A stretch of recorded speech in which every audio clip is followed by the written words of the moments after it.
క్షీణించి ఉన్నాను. మిడతలను పారదోలునట్లు నన్ను పారదోలుదురు. ఉపవాసము చేత నా మోకాలు బలహీనమాయెను. ఉపవాసము చేత నా మోకాళ్ళు బలహీనమాయెను. నా శరీరము పుష్టి చిక్కిపోయెను. నా శరీరము పుష్టి తగ్గి చిక్కిపోయాను. అట్లా మళ్ళీ ఒకసారి చదువు. యెహోవా ప్రభువా, నీ నామమును బట్టి నాకు సహాయము చేయము. నీ నామమును బట్టి నాకు సహాయము చేయము. నీ కృప ఉత్తమమైనది గనుక నన్ను విడిపింపుము. నేను దీన దరిద్రుడను. నా హృదయము నాలో గుచ్చబడి ఉన్నది.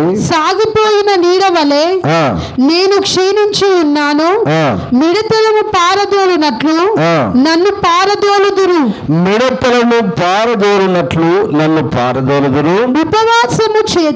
ఉపవాసము చేత నా మోకాళ్ళు బలహీనమాయెను.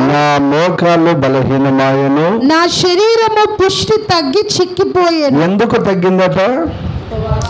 ఎందుకు ఉపవాసం ఉన్నాడు? బాక్స్ అడ్మోకారు తిప్పిన సేను కొంచెం బాక్స్ అడ తిప్పు, కొంచెం అడ తిప్పు. ప్రైజ్ అలాడ్. రైట్ ప్రైజ్ అలాడ్. నన్ను చూడండి. ఎందుకు ఉపవాసం ఉన్నాడు ఆయన? ఎందుకు ఆయన శరీరంలో పుష్టి తగ్గి చిక్కిపోయాడు?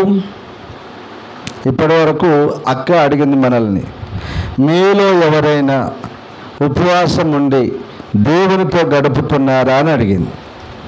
ఒక్కరు చేయలేదు. ఇక్కడ ఒక మన అయ్యగారు పిలుపు గారు కొంచెం ఎత్తారు. అప్పుడప్పుడు వారికి వీలు దొరికినప్పుడు దేవుని సన్నిధిలో అలాగనే ఉపవాసం ఉండి ప్రార్థన చేసుకుంటున్నారు. మరి మనలో ఎవరైనా ఉపవాసం ఉండి ప్రార్థన చేసుకుంటున్నామా? ఒకవేళ అలాగ చేసుకోకపోతే ఎందుకు ప్రార్థన చేసుకోవడం లేదు? ఇప్పుడు దావీదు ఎందుకు ఉపవాసం ఉన్నాడు? దావీదు ఎందుకు పుష్టి తగ్గిపోయాడంటే లావుగా ఉన్నాడు, చిక్కిపోయాడు, బక్కమైపోయాడు. మోకాలు ఏమైనాయి? మోకాళ్ళ మీద పడి ప్రార్థన చేసుకున్నప్పుడు మోకాళ్ళు ఏమైనాయి? బలహీనమైపోయినాయి. శరీరం యొక్క పుష్టి అంటే మంచిగా లావుగా మంచి ఫిజిక్ మంచి ఆరోగ్యంగా ఉన్నాడు, బక్కగా అయిపోయాడు. మోకాళ్ళు ఏమో బలహీనమైపోయినాయి. అంటే పాఠం ఏంటి? ఎంతగా ఉపవాసం ఉన్నాడు, ఎంతగా ప్రార్థన చేశాడు, ఎంతగా చిక్కిపోయాడు ఆలోచన చేయండి. వాటన్నిటికీ కారణం ఏంటి మరి? పైవాక్యంలో ఏమన్నాడు? మిడతలను తోలివేసినట్లుగా నన్ను తోలివేస్తారయ్యా. ఎవరు? శత్రువులు.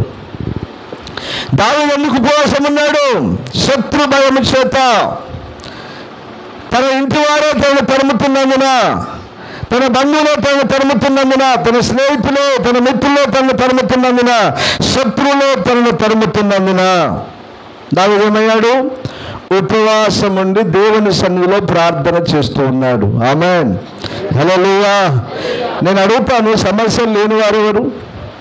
శత్రువులు లేనివారెవరు? కష్టాలు లేనివారెవరు? ఇబ్బందులు లేనివారెవరు? అంతేనా కాదా? అందరూ సమాధానంగా ఉన్నారా? అందరూ ఆరోగ్యంగా ఉన్నారా? అందరూ ఆశీర్వాదకరంగా ఉన్నారా ఈ లోకంలో? లేరు. మీరు ఆరోగ్యంగా ఉన్నా, మీరు ఆశీర్వాదకరంగా ఉన్నా గుర్తుపెట్టుకోండి, మన ప్రధాన శత్రువు అయినటువంటి అపవాది అయిన సాతాను మనల్ని నెమ్మదిగా ఉండనివాడు. మీకు ఒక విషయం చెప్పున, ఒకవేళ నువ్వు అంత భక్తి పర్రాలు అయినా, నువ్వు అంత ప్రార్థన పర్రాలు అయినా, అంత నెమ్మదిని సమాధానం క్షేమను అనుభవించేదానివైనా, బైబిల్లో క్లియర్గా రాయబడింది ఏంటంటే, సద్భక్తితో బ్రతకను ఉద్దేశించేవాడు, చెప్పాలి గట్టిగా, సద్భక్తితో బ్రతకను ఉద్దేశించేవాడు అని. మంచి భక్తి చేసేటోని కూడా ఉన్నది లోకంలో హింస, కష్టాలు, శ్రమలు, బాధలు, ఒక రకంగా ఏదో ఒక రకంగా. ఎవరికి ఉన్నాయి ఇవన్నీ? ఎవరికి ఉన్నాయండి? దేవుని ప్రజలకు. లోకంలో ఉన్న ప్రజలకి ఉండొచ్చు, ఒకవేళ ఉండకపోవచ్చు, కానీ దేవుని ప్రజలకు మాత్రం ఖచ్చితంగా శ్రమలు, కష్టాలు, హింసలు, బాధలు ఉంటాయి. ఆమెను చెప్పలేదు వాళ్ళు. వస్తాయేమో అని, వస్తాయేమో ఆమెను చెప్తే వస్తాయేమో ప్రభు అని భయం. వస్తాయేమో అని. నిజం చెప్తున్నాను బిడ్డలారా, గొప్ప గొప్ప దైవజనులు అపోస్తలు లాంటి పౌలు లాంటి దైవజనులు, నీడబడితే సచ్చిన శవాలు, చనిపోయిన శవాలు లేచి కూర్చున్నటువంటి గొప్ప దైవజనులకు కూడా వారి మరణం వరకు శ్రమలు, హింసలు, కష్టాలు, బాధలే అనుభవించారు. ఆమేన్, హల్లెలూయా. దావీదు ఎందుకు ఉపవాసం ఉన్నావు? ఎందుకు బక్క చిక్కిపోయావు? ఎందుకు మోకాళ్ళు బలహీనమైపోయినాయి? ఏంటయ్యా ములుగుతున్నావు? ఏంటయ్యా ఊరికే రోధిస్తున్నావు? ఏంటయ్యా దేవా నన్ను విడిపించయ్యా, నాకు సహాయం చేయి ప్రభు అని ఎందుకయ్యా ఊరికే అడుగుతున్నావని దావీదుని అడిగితే దావీదు అంటాడయ్యా, నా ఇంటి వారే, నా మామే, నా స్నేహితులే, నా పిల్లలే నన్ను తరుముతున్నారు కనుక నాకు సమాధానం లేదయ్యా, నాకు నెమ్మది లేదయ్యా, నాకు శ్రమ కలిగిందయ్యా. నాకు కలిగిన శ్రమను బట్టి, బాధను బట్టి, వేదనను బట్టి, ఇబ్బందిని బట్టి ఇదిగో దేవుని సన్నిధిలో మూలుగుతూ ఉపవాసం ఉండి కడుపు కట్టుకొని కన్నీళ్లు విడుస్తూ దేవుని సన్నిధిలో ప్రార్థన చేస్తున్నారయ్యా. ఎంత గొప్ప వైరాగ్యం! ఎవరికి చెప్పట్లేదు. మీకు ఒక విషయం తెలుసా? దావీదు మామూలు మనిషా? దావీదు గొల్యాతును చంపినవాడు సౌలును చంపలేడా? తన కుమారుడైన అబ్షాలోమును చంపలేడా? శత్రువును గడగడలాడించిన శత్రువును చంపలేడా? ఎలాంటి శత్రువునైనా చంపగలిగిన ధైర్యం, దమ్ము కలిగిన వాడు దావీదు. అంటే దావీదు పేరు చెప్పాను, గడగడ వణికిపోతారు నలుదిక్కులో ఉన్న శత్రువులు. అలాంటి దావీదు పారిపోతున్నాడు. ఎవరిని బట్టి? తన ఇంటి వారిని బట్టి. ఎవరిని బట్టి అండి? తన ఇంటి వారిని బట్టి, తన మామను బట్టి, తన పిల్లల్ని బట్టి పారిపోతున్నాడు. ఎవరికి చెప్పలేక దేవునికి చెప్పుకుంటున్నాడు సమస్యను. ఇక వద్దు, నేను వీళ్ళని కొట్టలేను, వీళ్ళని చంపలేను, వీళ్ళతో యుద్ధము చేయలేను. కాబట్టి వీరితో ఎవరితో వద్దనుకున్నాడు? కడుపు కట్టుకున్నాడు, ఉపవాస ప్రార్థన చాటించుకున్నాడు. దేవుని దగ్గరే మోకాళ్ళ మీద పడిపోయి ప్రార్థన చేస్తూ ఏడుస్తూ ఉన్నాడు. హల్లెలూయా, హల్లెలూయా. దేవుడు ఆ ప్రార్థన విన్నాడా లేదా? విన్నాడు. ఆయన ఉపవాసాన్ని చూసాడా లేదా? చూశాడు. మీరు గుర్తుపెట్టుకోండి బిడ్డలారా, అందరము అన్ని విధాలుగా ప్రార్థన చేస్తూ ఉంటాం. ఉదయం, సాయంకాలం, మధ్యాహ్నం వీలైన కొద్ది. కొందరు అందరని కాదు, కొందరు ప్రార్థనలు చేస్తూ ఉంటారు. ఒక్కొక్కసారి వెంటనే రిప్లై రావచ్చు, ఒక్కొక్కసారి ఆలస్యంగా రావచ్చు, కానీ రిప్లై అయితే వస్తుంది, జవాబు అయితే మనకు వస్తుంది. కానీ ఉపవాస ప్రార్థనకు మాత్రం వెంటనే రిప్లై వస్తుంది.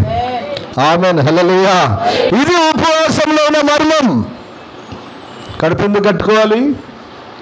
ఎందుకు కన్నీళ్ళు విడవాలి? అర్థమవుతుందా? ఎందుకు కడుపు కట్టుకోవాలి? ఎందుకు కన్నీళ్ళు విడవాలి అని అంటే ఉపవాసంలో ఒక మర్మం ఉంది. నువ్వు ఉపవాసం ఉంటే దేవుడు చూడట.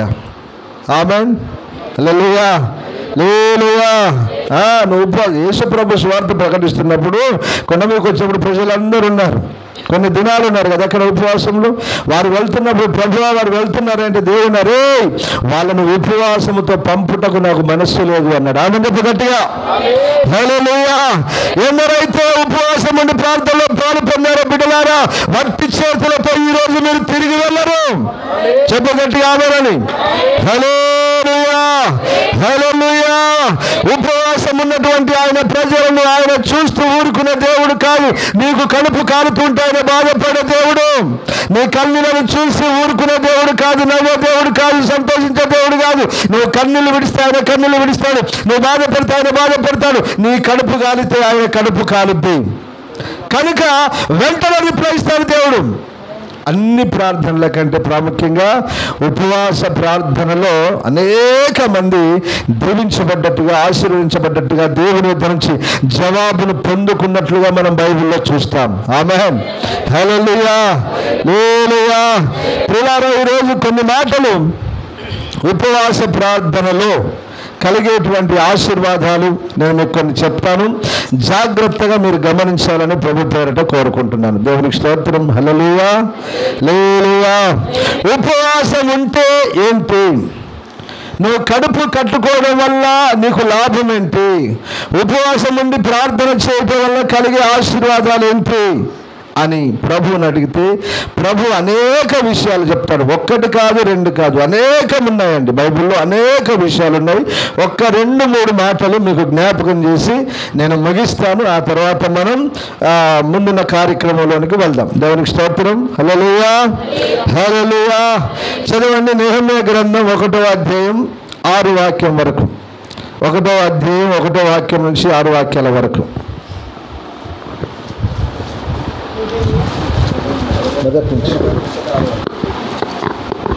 హకల్య కుమారుడైన నెహెమ్యా యొక్క చర్యలు 20వ సంవత్సరంలో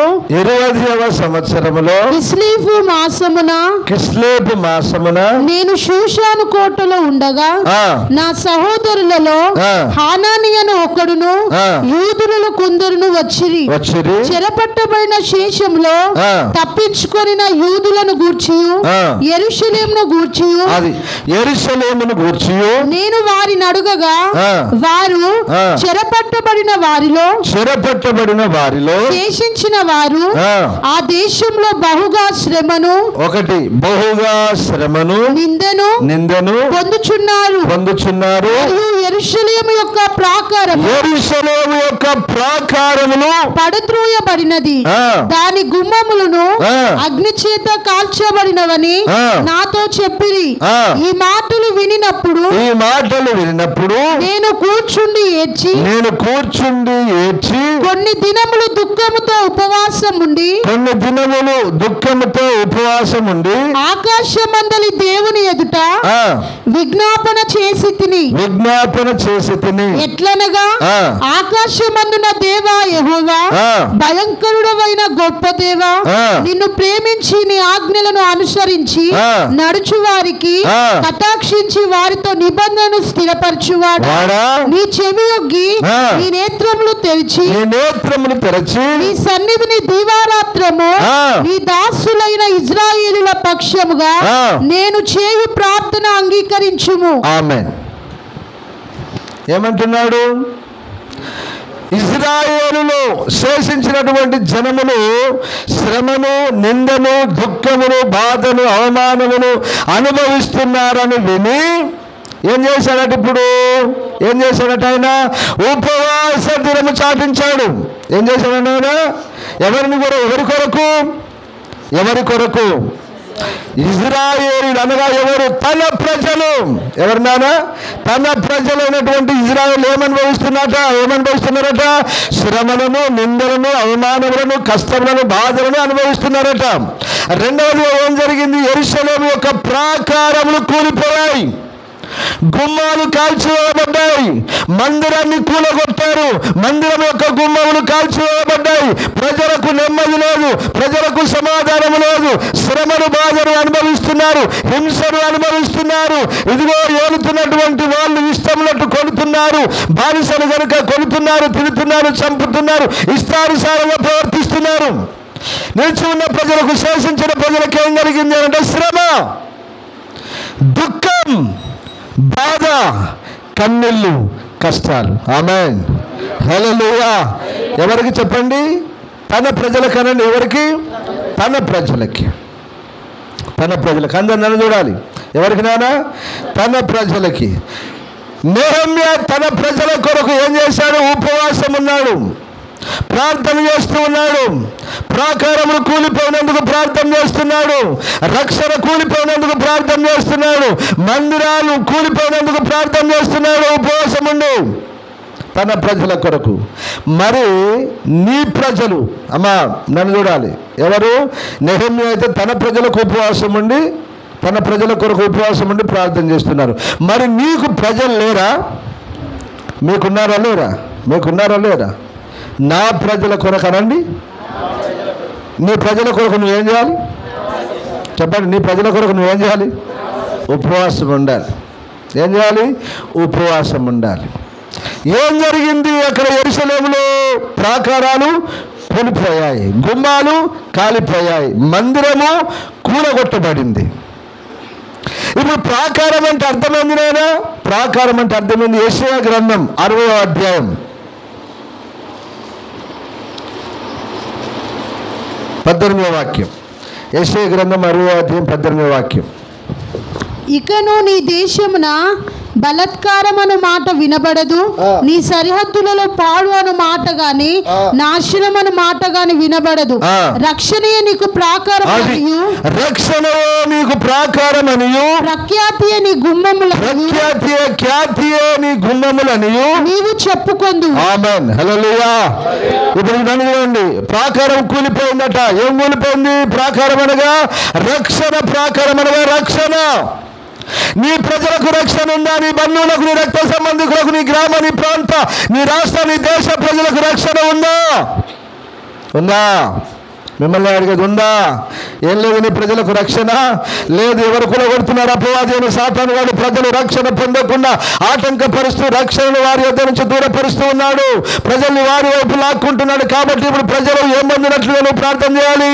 రక్షణ పొందినట్లుగా ప్రార్థన చేయాలి. ఆమేన్, హల్లెలూయా. ఎందుకు ఉండాలి ఉపవాసం? నువ్వు ఉపవాసం ఎందుకు ఉండాలి? నెహెమ్యాకున్న సమర్పణ ఎంతమందికి ఉందండి? నెహెమ్యా ఎక్కడున్నాడు? రాజు దగ్గర ఉన్నాడు. ఏం చేస్తున్నాడు? రాజుకు గిన్నె అందిస్తున్నాడు. రాజు భుజించి భోజనం చేస్తున్నాడు, తింటున్నాడు. రాజు తాగే ద్రాక్షరసం, తాగే పానము తాగుతూ ఉన్నాడు. సుఖంగా, సౌఖ్యంగా, ఆరోగ్యంగా, సమాధానకరంగా ఉన్నాడు. రాజభోగాలు అనుభవిస్తున్నాడు. ఏమనుభవిస్తున్నాడు? మనకేం గతి లేకపోయినా ఎక్కువ. ఏమెక్కువ బిడ్డ? మనకు ఏం గతి లేకపోయినా. ఎన్నడన్నా ఉన్నారా? ఎవరి కొరకు నన్ను ఉండేది? నీ పిల్లల కొరకే కదా, నీ బంధువుల కొరకే కదా, నీ భర్త కొరకే కదా, నీ ఇరుగు పొరుగు, నీ అన్న తమ్ములు, నీ పాలివారు, నీ గ్రామం, నీ ప్రాంతం, నీ రాష్ట్రం, నీ దేశం కదా. భారతదేశం నా చెప్పు, భారతదేశం నా, భారతీయులందరూ నా. ఎక్కడరా? ఒక్కరోజైనా ఉపవాసం ఉన్నావా? ఒక్కరోజైనా ఏడ్చినావు? ఒక్కరోజైనా కడుపు కట్టుకో. ఈరోజు నా దేశ ప్రజల కొరకు నేను ఉపవాసం ఉంటున్నాను. ఈరోజు నా దేశ ప్రజల రక్షణ కొరకు నేను ఉపవాసం ఉంటున్నాను. ప్రాకారములు కూలగొట్టబడ్డాయి. రక్షణ లేదు నా ప్రజలకు, నా బంధువులకు, నా రక్త సంబంధికులకు, నా గ్రామ ప్రజలకు, నా ప్రాంత ప్రజలకు, నా రాష్ట్ర, నా దేశ ప్రజలకు రక్షణ లేదు. వారి రక్షణ కొరకు నేను ఉపవాసం ఉంటాను అనే ఒక సమర్పణ, ఒక వైరాగ్యం మనకున్నదా? లేదు. నేను బాగుంటే చాలు, నా పిల్లలు బాగుంటే చాలు. అసలు ఇంకొక మాట అడిగితే కొందరు పిల్లల గురించి కూడా ఉపవాసం ఉండరు. అమ్మ అంతేనా? పిల్లల గురించి కూడా ఉపవాసం ఉండరు. అమ్మా నీ పిల్లలు, అయ్యా పిల్లలు కాదయ్యా, కొంచెం మారుతారయ్యా, కొంచెం పాస్టర్కే జవాబు చెప్తుంది, సమాధానం చెప్తుంది, కానీ పిల్లల్ని కట్టుకోరు. పిల్లలు తిరుగుబాటు చేస్తున్నారమ్మా, జాగ్రత్త.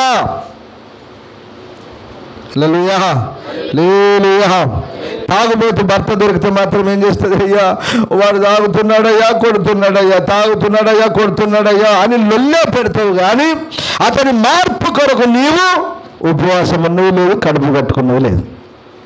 హల్లెలూయా. మీ అందరికి ఒక మర్మం చెప్తున్నాను. ఈ ప్రపంచంలో ఉపవాస ప్రార్థనకు జరగని అసాధ్యమైన కార్యం ఏది లేదు. ఉపవాసం ఉండి కడుపు కట్టుకొని నువ్వు కన్నీళ్లు విడిస్తే నా ప్రభు అంటాడు, నీవు కన్నీళ్లు విడుచుట నేను చూశాను అంటాడు. హల్లెలూయా. ఉపవాసంతో నా బిడ్డను వట్టి చేతులతో తిరిగి పంపియను అంటాడు ఆయన. నువ్వు ఖాళీ కడుపుతో ఉంటే ఆయన సంతోషించే దేవుడు కాదు. నేను అంటున్నాను కదా, నీకు కడుపు మారితే ఆయనకు కూడా మారుతుంది. ఎందుకు? ఆయన మన తండ్రి. ఆయన అరే తండ్రి అంటాడే. అమ్మ ఏం వాడు చిన్నోడు తిన్నాడు అమ్మ అంటే, లేదో ఉపవాసం. ఉపవాసం ఎక్కడిది? పెట్టమ్మ వారికి పెట్టు అంటాడా లేదా? తండ్రి అంటాడా లేదా? అంటాడండి. తల్లి అయితే అల్లాడిపోతుంది. కొడుకు ఉపవాసం ఉంటే అల్లాడిపోతుంది తల్లి అయితే. తినిపిట్ట తినరా, అయ్యా ఒక ముక్క తినరా, నాన్న ఒక ముక్క తినరా, తినరా. ఆగమ్మా ఉపవాస ప్రార్థన. అరే వద్దు తీరా, ఏంద్రా ఈ ఉపవాసాలు? మా నాన్న అయితే ఇప్పటికంటాడు. ఏంద్రా ఈ ఉపవాస ప్రార్థన లేదని మా నాన్న ఇప్పటికంటాడు మమ్మల్ని. నిజమండి, అది తల్లిదండ్రి ప్రేమ. మరి కేవలం శరీర సంబంధమైన తల్లిదండ్రి ఇంత ప్రాధాన్యపడతారు, ఇంత ఆలోచిస్తారే, మన పరమ తండ్రి మనందరినీ కన్న తండ్రి ఎంతగా ఆలోచిస్తాడు మన గురించి. హల్లెలూయా. నా ప్రియమైన దేవుని బిడ్డలారా, ఈరోజు మీరు నేర్చుకునే పాఠం ఏందో చెప్పనా? నువ్వు ఉపవాసం ఉంటే చూసి సంతోషించే దేవుడు కాదు మన దేవుడు. ఆమేన్. హల్లెలూయా. నీ ఉపవాస ప్రార్థన వింటాడు, నీ కన్నీళ్లను తుడుస్తాడు, నీ యొద్దకు వస్తాడు, నువ్వు అడిగిన ప్రతిదీ నీకు సమస్తము అనుగ్రహిస్తాడు. కనుక కడుపు కట్టుకో, దేవుని సన్నిధిలో ఉపవాసం ఉండు. ఎందుకు ఉపవాసం ఉండాలంటే ప్రాముఖ్యంగా నశించిపోతున్న ప్రజల రక్షణ కొరకు, నీ కుటుంబ రక్షణ కొరకు, నీ కుటుంబంలో క్షేమము సమాధానము కొరకు నువ్వు ఉపవాసం ఉండాలి. ఆధ్యాత్మిక జీవితంలో ఎదగాలి అన్న ఉపవాస ప్రార్థన, వాక్యంలో, ఉపదేశంలో, సమర్పణలో, అభిషేకంలో, అయ్యా నేను జయించలేకపోతున్నాను, ఇదిగో తిండిని జయించలేకపోతున్నాను, లోక స్నేహం జయించలేకపోతున్నాను, శరీర సంబంధమైన అలంకారం జయించలేకపోతున్నాను, ఈ పాప సంబంధమైన ఆలోచనలు జయించలేకపోతున్నాను, తండ్రి నన్ను ఏ విధంగా జయించినట్లుగా నన్ను చేయి ప్రభు అని నువ్వు కడుపు కట్టుకొని ఉపవాసం ఉంటే నా ప్రభు నీకు తోడుగా ఉండి నిన్ను ఒక జయవీరునిగా మారుస్తాడు. ఆమేన్. హల్లెలూయా. హల్లెలూయా. ఆయనకు అసాధ్యమైంది లేదు. నీకు కావచ్చు, నీకు అసాధ్యం కావచ్చు, ఆయనకు అసాధ్యమైంది ఏది లేదు. ఇప్పుడు నెహెమ్యా ఎవరి కొరకు ఉన్నాడు బిడ్డ? నెహెమ్యా ఎవరి కొరకు ఉపవాసం ఉన్నాడు? తన ప్రజల కొరకు ఉపవాసం ఉన్నాడు. ప్రాకారాలు కూలిపోయినందుకు ఉపవాసం ఉన్నాడు. ఇప్పుడు ఉపవాస ప్రార్థన ద్వారా మరి ఏమైనా జరిగిందా? ఉపవాస ప్రార్థన ద్వారా ఏమైనా జరిగిందా, ఏమైనా ఒరిగిందా అని మనం చూస్తే, ఉపవాసం ఉన్నాడు కదా, కడుపు కట్టుకున్నాడు కదా, ఎక్కడున్నాడు ఈయన? షూషాను కోటలో ఉన్నాడు కదా, అక్కడ ఉన్నాడమ్మా. నెహెమ్యా మొదటి అధ్యాయం చదువు.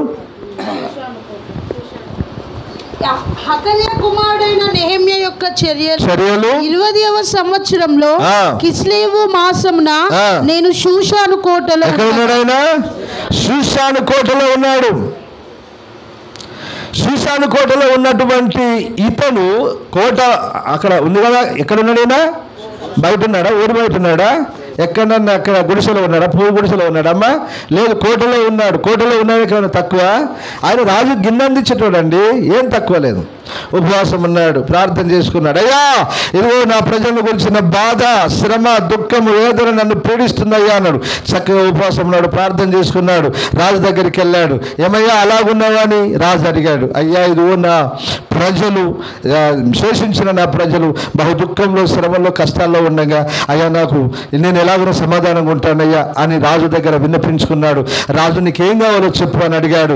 రాజు సమస్తము ప్రొవైడ్ చేశాడు. ఇది నీకేం కావాలో చెప్పు, నేను ఇస్తానన్నాడు. అన్నీ ఇచ్చాడు. ఇచ్చిన తర్వాత ఆ సాపుకు తాకిది రాయించుకున్నాడు. కర్రలు, చెట్లు కొట్టడానికి తాకిది రాయించుకున్నాడు. కథం తనతో పాటు ఇంకొందరు ప్రజలందరూ బయలుదేరి ఎక్కడికి వచ్చారు? యెరూషలేముకు వచ్చారు. ఆమేన్. హల్లెలూయా. యెరూషలేముకు వచ్చి అంటున్నాడు 2వ అధ్యాయంలో ప్రజలందరితో, తన పెద్దలతో అంటున్నాడు, ఇదిగో దేవుని యొక్క కరుణ హస్తము నాకు తోడుగా ఉన్నది కనుక రండి, యెరూషలేము యొక్క ప్రాకారాలను కడదామన్నాడు. ఆమేన్. హల్లెలూయా. గుమ్మాలను దిట్టపరుద్దాము రండి అన్నాడు. ఆమేన్. వెళ్ళారు, అందరూ కలిసి వెళ్ళారు. అందరూ కలిసి వెళ్ళారు. బిడ్డలారా, పనులు ప్రారంభించారు. ఏం చేశారండి? పనులు ప్రారంభించారు. వీరు పనులు ప్రారంభించినప్పుడు వీరికి విరోధంగా ఎవరు లేశారు? ఇద్దరు శత్రువులు లేశారు, సన్బలటు, టోబియా. ఇజ్రాయేలీలకు క్షేమము కలుగజేవాడు కూడా వచ్చారా? ఈ ప్రజల రక్షణ కొరకు వీడు పాటుపడతాడట, ఈ ప్రజల్ని కాపాడుతాడట, కూలిపోయిన ప్రాకారాలు కడతాడట, గుమ్మాలను దిట్టపరుస్తాడట, మందిరాన్ని కడతాడట, వీడు క్షేమాన్ని, సమాధానాన్ని అనుగ్రహిస్తాడట. వీరి వల్ల వద్దంటారా? అయిద్దంటారా? అవుతుందంటారా? అయింది. నెహెమ్యా వలన జరిగింది. ఆమేన్. హల్లెలూయా. హల్లెలూయా. ఇప్పుడు నన్ను చూడాలి మీరందరూ. నెహెమ్యా సేవకుడా కాదు, ఒక పెద్ద దేవుని ప్రజల పట్ల ఆసక్తి కలిగిన వాడు. ఇంచుమించు ఒక్క మాటలో చెప్పుకోవాలంటే సేవకుని లాంటి వాడు. ప్రవక్త అని ఏం రాయలేదు. సేవకుని లాంటి వాడు, సేవకుని లాంటి వాడు. హల్లెలూయా. చూడండి ఆయన ఆసక్తి, చూడండి. ప్రజలందరి దగ్గరికి వచ్చాడు. రెండే కడతామన్నాడు. అట్లయ్యా, దేవుని కర్ణహస్తం మీకు తోడుగా ఉన్నదా? అవునయ్యా రండి అన్నాడు. వెళ్ళారు. ఒక చేత కత్తి, ఒక చేత పని. 4వ అధ్యాయంలో రాయబడింది. ఏం చేస్తున్నారు? ప్రాకారాలను కడుతున్నారు. 4వ అధ్యాయంలో కడుతున్నారు. ప్రాకారాలు ఏం చేస్తున్నారు? కడుతున్నారు. ఒక చేత కత్తి, ఒక చేత ఈటె, ఒక చేత పని చేస్తూ ఉన్నారట. చదువుతామన్నా దొరికిందా? అక్కడ ఏలు కారు ఉంటుంది. 17వ వాక్యం, 4వ అధ్యాయం 17వ వాక్యం. గోడ కట్టువారును, బరువులు మోయువారును, బరువులు ఎత్తువారును ఒక్కొక్కరు ఒక చేతిలో పని చేసి ఒక చేతితో ఆయుధము పట్టుకొని ఉండిరి.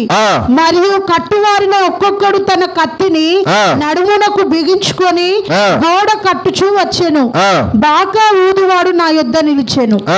అప్పుడు నేను ప్రధానులతోనూ అధికారులతోనూ మిగిలిన వారితోనూ ఇట్లాంటిని, పని మిక్కిలి గొప్పది, మనము గోడ మీద ఒకరికొకరికి చాలా ఎడమగా ఉన్నాము గనుక ఏ స్థలంలో మీకు బాకానాదము వినబడునో అక్కడికి మా దగ్గరకు రండి, మన దేవుడు మన పక్షముగా యుద్ధము చేయును. ఆమేన్.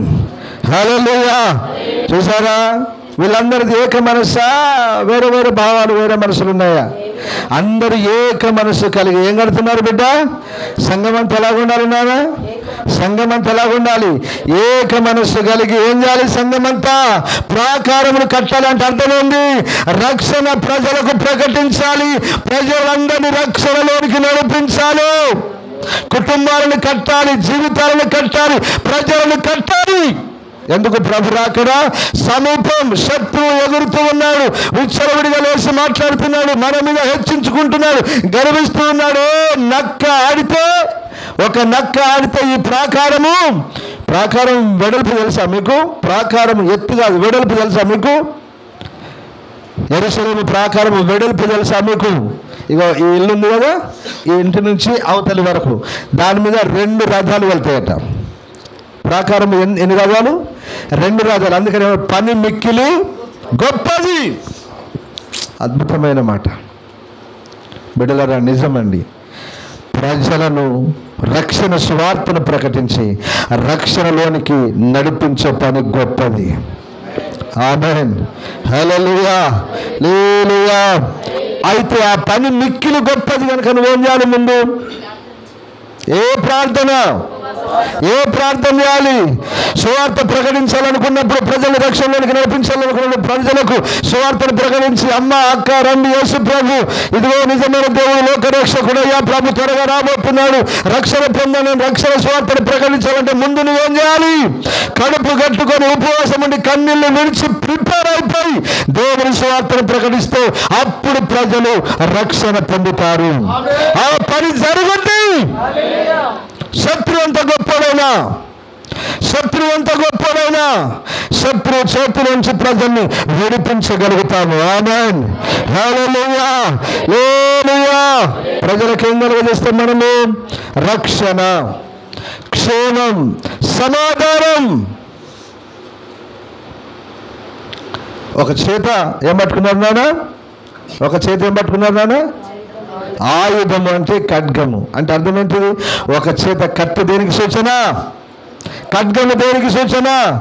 దేవుని వాక్యములకు సూచన. మరొక చేత పని. అంతకు మునిపే ప్రార్థన. హల్లెలూయా. ఈలాగున ప్రాకారం కట్టాలి. ఆ పని నిలబడింది. ఆమేన్. ప్రార్థన లేదు, పని లేదు, పరిచర్య లేదు. ఎలాగున ప్రజలు రక్షింపబడతారు? ఎలాగున ప్రజలు రక్షణ పొందుతారు కదా? పని చేయాలి, ప్రార్థన ఉండాలి. దేవునికి స్తోత్రం. హల్లెలూయా. రైట్. ఈ ప్రకారంగా 6:13 చదివి. 6:15 నెహెమ్యా 6:15. ఈ ప్రకారముగా ఏలూలు మాసము 25వ దినమందు అనగా 72 దినములకు ప్రాకారమును కట్టుట సమాప్తం. ఆమేన్. అంతా ఆమేన్ చెప్పండి. ఆమేన్. హల్లెలూయా. హల్లెలూయా. ప్రాకారము కట్టబడిందట.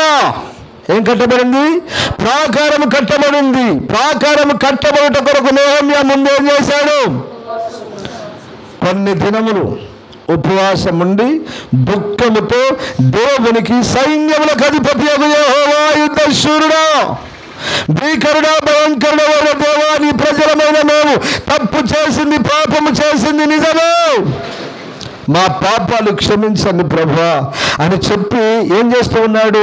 తన ప్రజల పక్షముగా ఉపవాసం ఉండి కన్నీళ్లు విడిచి ప్రార్థన చేస్తూ ఉన్నాడు. ఆమేన్, హల్లెలూయా. బిడ్డలారా, పాఠం ఒకటే, నీ ఉపవాసం ఉండి కడుపు కట్టుకొని కన్నీళ్లు విడిచి ప్రార్థన చేయగలిగితే నీవు నీ ఇంటి వారు రక్షణ పొందుతారు. హల్లెలూయా, హల్లెలూయా. నీ గ్రామం, నీ ప్రాంతం, నీ రాష్ట్రం, నీ దేశం రక్షణ పొందుద్దాం. భారతదేశానికి వచ్చినటువంటి తోమ భారతదేశాన్ని వెలిగించలేదా? కడుపు కట్టుకొని ఉపవాసం ఉండి ప్రార్థించటం వల్లనే కదా ఈరోజు భారతదేశంలో అనేక రాష్ట్రాల ప్రజలు రక్షణ పొందుతున్నారు. నీవు నేను రక్షణ పొంది దేవుని సన్నిధిలో కూర్చున్నామంటే కారణం ఎవరు? మొదటి మిషనరీ, మొదటి అపోస్తలుడు కడుపు కట్టుకొని కన్నులు విడిచి ప్రార్థన చేసినందువలన ఈ భారతదేశానికి రక్షణ వచ్చింది. హల్లెలూయా, హల్లెలూయా. అలాగనే ఆసియా, అది ఆఫ్రికా ఖండం, చీకటి ఖండం, దాని పేరు ఏ ఖండం? అది ఆఫ్రికా ఖండం పేరే చీకటి ఖండం. ఆ చీకటి ఖండాన్ని దేవుని వాక్యంతో వెలిగించిన వారు ఎవరో తెలుసా? David Livingstone. ఎవరైనా?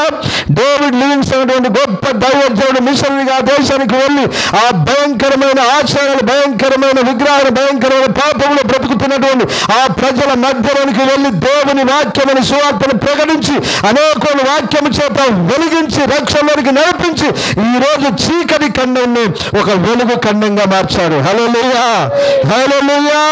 కారణం ఎవరు? కారణం ఏంటి? ఉపవాస ప్రార్థన. కల్వరి యోధులలో వారు కన్నులు విడిచి చేసిన ప్రార్థనలన్నీ రాయబడి ఉంటాయి. ఒక్కొక్క యోధుడు ఒక్కొక్క ప్రాంతానికి, ఒక్కొక్క రాష్ట్రానికి, ఒక్కొక్క దేశానికి వెళ్ళి వారు కడుపు కట్టుకొని ఉపవాసం ఉండి ప్రార్థన చేయడం ద్వారానే ఈ ప్రపంచంలో ఈరోజు దేవుని వాక్యం ప్రకటించబడుతుంది. ఒక వెలుగు వెలుగుతుంది, ప్రజల రక్షణలోనికి వస్తున్నారు. హల్లెలూయా, హల్లెలూయా, హల్లెలూయా. మరి నువ్వేం చేయాలి? ఏం చేయాలమ్మా? మనము ఊరు అన్నప్పుడు ఎంతమంది రక్షణ పొంది ఉంటారు చెప్పు? అందులో ఊరు అన్నప్పుడు మన తాటికాల ఊరుంది. ఎంతమంది తాటికాల సంఘం? ఎంతమంది అమ్మా? కొద్దిమంది. ధరంపురం కొద్దిమంది, కనపర్తి కొద్దిమంది, మన ఊర్లలో కొద్దిమంది. ఎక్కువ మంది 90% పీపుల్, 95% పీపుల్స్ ప్రజలకు రక్షణ లేదు. భారతదేశంలో సంఖ్యలో వేసింది వాళ్ళు ఎంత? 2%. ఎంత? 2%. 2% ఉన్నారు, కానీ లెక్కలోనికి రాని వారు ఉన్నారు, కానీ లెక్కలోనికి వచ్చిన వాళ్ళు 2%. ఈ రెండిట్లో నేను అంటాను, పరిపూర్ణమైన క్రైస్తవులు కొంచెం కొద్దో గొప్ప క్రైస్తవులను బట్టి 1% ఉంటారు. ఇంకో శాతం వేస్తే గాలి ఒట్టి పొట్టే. అది ఒట్టి పొట్టే. వాక్యానుసారంగా చూస్తే ఎందుకు పనికిరాని పొట్టే, ఎందుకు పనికిరాని పొట్టే ఉంటుంది. అంటే ఇప్పుడు మనం ఏం చేయాలి? నామకార్థ క్రైస్తవుల కొరకు ఉపవాసం ఉండాలి. రక్షణ లేని ప్రజల కొరకు ఉపవాసం ఉండాలి. ఏది సత్యమో ఏది అసత్యమో ఎరుగని ప్రజల కొరకు ఉపవాసం ఉండాలి. హల్లెలూయా. నెహెమ్యా ఉపవాసం ఉండి ప్రార్థన చేసినందువల్ల ప్రాకారాలు కట్టబడ్డాయి, గుమ్మాలు దిట్టపరచబడ్డాయి, దేవుని మందిరము కట్టబడింది. అంటే 2 పాఠాలు. ఒకటి ప్రజలకు రక్షణ కలుగుతుంది, రెండవది దేవుని మందిరం కట్టబడి. దానం చెప్పు గట్టిగా. హల్లెలూయా. ఎవరా మందిరము? ఎవరా మందిరం? నీవు నేనే ఒక మందిరం, దేవుని మందిరం. అంటే ప్రజలందరూ ఎలా కట్టబడతారు? దేవుని మందిరాలుగా కట్టబడతారు. హల్లెలూయా. నామకార్థ భక్తి పేరుకు మాత్రమే క్రైస్తవం అని చెప్పుకుంటున్న నామకార్థ క్రైస్తవుడు ఎలాగ మార్చబడతాడు? ఒక దేవుని మందిరముగా, దేవుని ఆలయముగా మార్చబడతాడు. ప్రతి ఒక్క వ్యక్తి దేవుని ఆలయంగా మార్చబడాలంటే, బిడ్డలారా, దేవుని ఆలయంగా కట్టబడాలంటే మనం ఉపవాసం ఉండి కన్నీళ్లు విడుస్తూ దేవుని సన్నిధిలో ప్రార్థించాలి, మానక ప్రార్థించాలి. ఒక్క విషయం చెప్పాను ఇప్పటిదాకా. ఉపవాసం ఉండుట వలన ప్రాకారాలు, ఉపవాసం ఉండటం వలన ఉపదేశం ఏంటిది?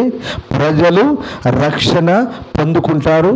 ఇంకోటి ఇందులోనే రెండవది ఏంటిది? ప్రజలు మందిరాలుగా కట్టబడతారు. అది రక్షణ దొరుకుతుంది. రెండవదిగా మందిరాలుగా కట్టబడతారు. దేవునికి మహిమ కలుగును గాక. హల్లెలూయా, హల్లెలూయా.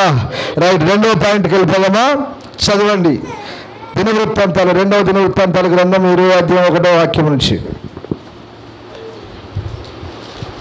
ఇది అయిన తరువాత మోయాబీయులను అమ్మోనీయులను మెయూనీయులలో కొందరు దండెత్తి యెహోషాపాతు మీదికి వచ్చిరి. అంతలో కొందరు వచ్చి సముద్రము ఆవల నుండి సిరియనుల తట్టు నుండి గొప్ప సైన్యం ఒకటి నీ మీదికి వచ్చుచున్నది, చిత్తగించుము, వారు హససోన్ తామారు అని ఎన్గేదిలో ఉన్నారని యెహోషాపాతుకు తెలియజేసిరి. అందుకు యెహోషాపాతు భయపడి యెహోవా యొద్ద విచారించుటకు మనసు నిలుపుకొని యూదా అంతటా ఉపవాస దినమును ఆచరింపవలెనని చాటింపగా యూదా వారు యెహోవా వారిని సహాయమును వేడుకొనుటకై కూడుకొనిరి. ఆమేన్. ఇప్పుడు మీరు అందరూ ఎందుకు కూడుకున్నారు ఇక్కడ? అమ్మా, మీరు దేని కొరకు కూడుకున్నారు? యెహోవా వారిని సహాయము వేడుకొనుటకై కూడుకున్నారు. ఆమేన్, హల్లెలూయా. ఇప్పుడు అంతేనా? కాదు. ఇప్పుడు మనం ఎందుకు కూడుకున్నాం ఇక్కడ? దేవా, మాకు సహాయం చేయండి, మమ్మల్ని దీవించండి, ఆశీర్వదించండి, ఆరోగ్యాలు ఇవ్వండి, స్వస్థత లేని వారికి స్వస్థత, సంతానం లేని వారికి సంతానం, విడుదల, క్షేమం, సమాధానం మాకు అనుగ్రహించండి అని దేవుని సన్నిధిలోకి వచ్చి ఇంతవరకు మనం ప్రార్థన చేస్తూ ఉన్నాము. హల్లెలూయా, హల్లెలూయా. మొదటి 2 వాక్యాలు మీరు జాగ్రత్తగా గమనించినట్లయితే మోయాబీలు, అమ్మోనీయులు, మెమోనీయులు, ఇంకా వేరొక ప్రాంతం నుంచి మరొక జనం వచ్చిందంట. అంటే నలుదిక్కుల నుంచి. నన్ను చూడండి, ఎక్కడి నుంచి? నలుదిక్కుల నుంచి. ఎవరి మీదకి వచ్చారు? యెహోషాపాతు రాజ్యం మీదకి, రాజు మీదకి, ఇశ్రాయేలు ప్రజల మీదకి యుద్ధానికి వచ్చారు. యుద్ధానికి వచ్చినప్పుడు ఈ రాజుకు ఏం చేయాలో తోచలేదు. ఒక్కరు వస్తే, ఇద్దరు వస్తే ఏదైనా యుద్ధం చేయగలుగుతారు, ఏదైనా జరుగుద్ది. ఈ నలుదిక్కు నుంచి వచ్చిన వారితో యుద్ధం చేయుటకు, పోట్లాడుటకు, పోరాటం చేయుటకు, యుద్ధం చేయుటకు అన్నాడు, నాకు శక్తి చాలదు ప్రభు అన్నాడు. ఆమేన్, హల్లెలూయా. ఏం చెయ్యాలో నాకు తోచట్లేదు, నాకు శక్తి చాలట్లేదు ప్రభు అని చెప్పి యెహోషాపాతు రాజు దేవుని వలన సహాయాన్ని వేడుకోవటకై ఉపవాస దినము చాటించాడు. ఏ దినము? ఉపవాస దినము చాటించాడు. ప్రజలందరూ ఉపవాసం ఉన్నారు, ప్రార్థన చేయడం ప్రారంభించారు. హల్లెలూయా. ఇక ఆ వాక్యాలన్నీ మీరు కిందికి చదువుకుంటూ పోతే బిడ్డలారా, ప్రార్థన చేస్తూ ఉంటారు యెహోషాపాతు రాజు. యెహోషాపాతు ప్రార్థన చేస్తూ అంటాడు, ప్రభు ఏం చేయాలో అక్కడ చదువు, మాకు దిక్కు తోచదు. మా దేవా, నీవు వారికి తీర్పు తీర్చవా?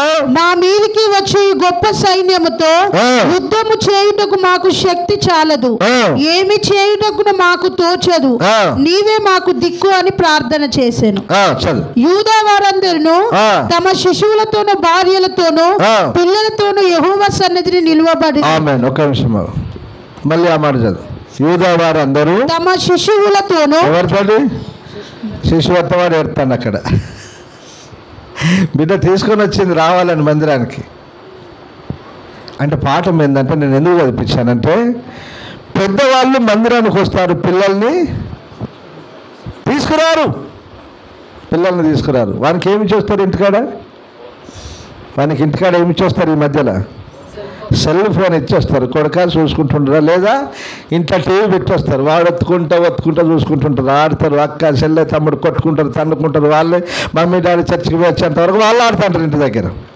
అమ్మా మీ పిల్లలు ఎవరమ్మా అని అంటే, ఇంటి దగ్గర ఉన్నారా, ఇక్కడికి వస్తే అల్లరి చేస్తారని పాస్టర్ గారు ఇంటి దగ్గర నుంచి వచ్చినామంటారు. సండే స్కూల్కి మాత్రం అప్పగించారు. హల్లెలూయా. పాఠం ఏంటంటే, మనం ఏ ప్రార్థనకు వెళ్ళినా మన పిల్లలు దేవుని సన్నిధిలోనికి రావాలి. హల్లెలూయా. దేవుని సన్నిధిలో ఏముంటుందండి? టీవీ అల్లరి గొడవ కొట్లాట ఉంటుంది. దేవుని సన్నిధిలో ఏముంటుంది? దేవుని సన్నిధి ఉంటుంది కదా. ఇక్కడ దేవుని సన్నిధి పిల్లల్ని తాకొద్ది కదా, వాళ్ళని ఆశీర్వదిస్తుంది కదా, వాళ్ళని బాగు చేస్తుంది కదా, వాళ్ళ బ్రతుకులను మారుస్తుంది కదా. హల్లెలూయా, హల్లెలూయా. గుర్తుపెట్టుకోండి, మీ జీవితంలో ఇంకెప్పుడు మీరు ప్రార్థనకు వెళ్ళినా మీ పిల్లలను మీరు తీసుకొని వెళ్ళాలి. హల్లెలూయా. ఇప్పుడు మీరు ఉపవాసం ఉండి తమ భార్య, భర్త, పిల్లల, పసి పిల్లలతో సహా దేవుని సన్నిధికి వచ్చి ప్రార్థన చేస్తున్నారు. చదివినాను.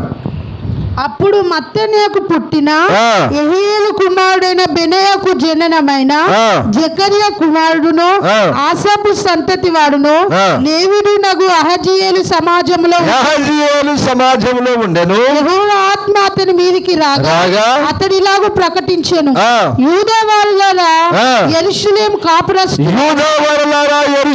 కాపురస్తులారా యెహోషాపాతు రాజా మీరందరూ ఆలకించుడి. యెహోవా సెలవిచ్చినదేమనగా ఈ గొప్ప సైన్యమునకు మీరు భయపడకుడి, జడియకుడి. యుద్ధము మీరు కాదు, దేవుడే జరిగించు. ఇప్పుడు చెప్పండి, ఉపవాసం ఉండి ప్రార్థన చేసినందువల్ల దేవుడు దిగి వస్తాడా రాడా? దేవుడు మాట్లాడతాడా లేదా? దేవుడు జవాబిస్తాడా లేదా? మన శత్రువులతో దేవుడు యుద్ధం చేస్తాడా లేదా? చేస్తాడండి, చేస్తాడు. అతనికి విశ్వాసం ఉండాలి. ఏముండాలి? నీకు ముందు నీవు అడిగిన వెళ్ళ దేవుని సన్నిధిలో పొందుకుంటాననే విశ్వాసం ఉండాలి. ఆమేన్. విశ్వాసంతో రావాలి దేవుని సన్నిధిలోనికి. విశ్వాసంతో ప్రార్థన చేసినప్పుడు దేవుడు తాను దిగివచ్చి మన శత్రువులతో మన పక్షముగా యుద్ధము చేయునుగాక. హల్లెలూయా. నలుదిక్కుల నుండి వస్తున్నటువంటి శత్రువులు లేవా మనకు? రోగాలు ఒక పక్క, వ్యాధులు ఒక పక్క, అంతేనా? అప్పులు ఒక పక్క, ఆర్థిక సమస్యలు ఒక పక్క, అంతేనా? కుటుంబంలో సమస్యలు, భర్తకు భార్యతో సమస్యలు, ఆర్థిక సమస్యలు, అప్పులు, ఇరుకులు, ఇబ్బందులు, రోగాలు, వ్యాధులు, ఎన్నో. 4 కాదు మనకున్న సమస్యలు, ఎన్నో సమస్యలు. నీకు కలిగి ఉన్న సమస్యలతో, నువ్వు కలిగి ఉన్న రోగంతో, వ్యాధితో నువ్వు పీడింపబడుతున్న ఆ పీడలతో, ఆ శత్రువుతో దేవుడు యుద్ధం చేయాలంటే బిడ్డలారా, పాఠం ఒకటే, మనము కడుపు కట్టుకొని ఉపవాసం ఉండి ప్రార్థించాలి. హల్లెలూయా. అలాగూ చేసి చూడు, నా దేవుడు తప్పకుండా దిగి వస్తాడు. హల్లెలూయా. పాస్టర్ గారు చేస్తే అయిపోయిందా ప్రార్థన? నేను ఒక్కరిని చేస్తే అయిపోయిందా ప్రార్థన? కాదు, మీరు చేయాలి. నీకు కావాలి దేవుడు, నీకు కావాలి విడుదల, నీకు కావాలి స్వస్థత, నీకు కావాలి ఆరోగ్యం అంటే ఖచ్చితంగా నువ్వు ఉపవాసం ఉండాలి, ఖచ్చితంగా కడుపు కట్టుకోవాలి, ఖచ్చితంగా కన్నీళ్ళు విడవాలి, ఖచ్చితంగా ప్రార్థన చేయాలి.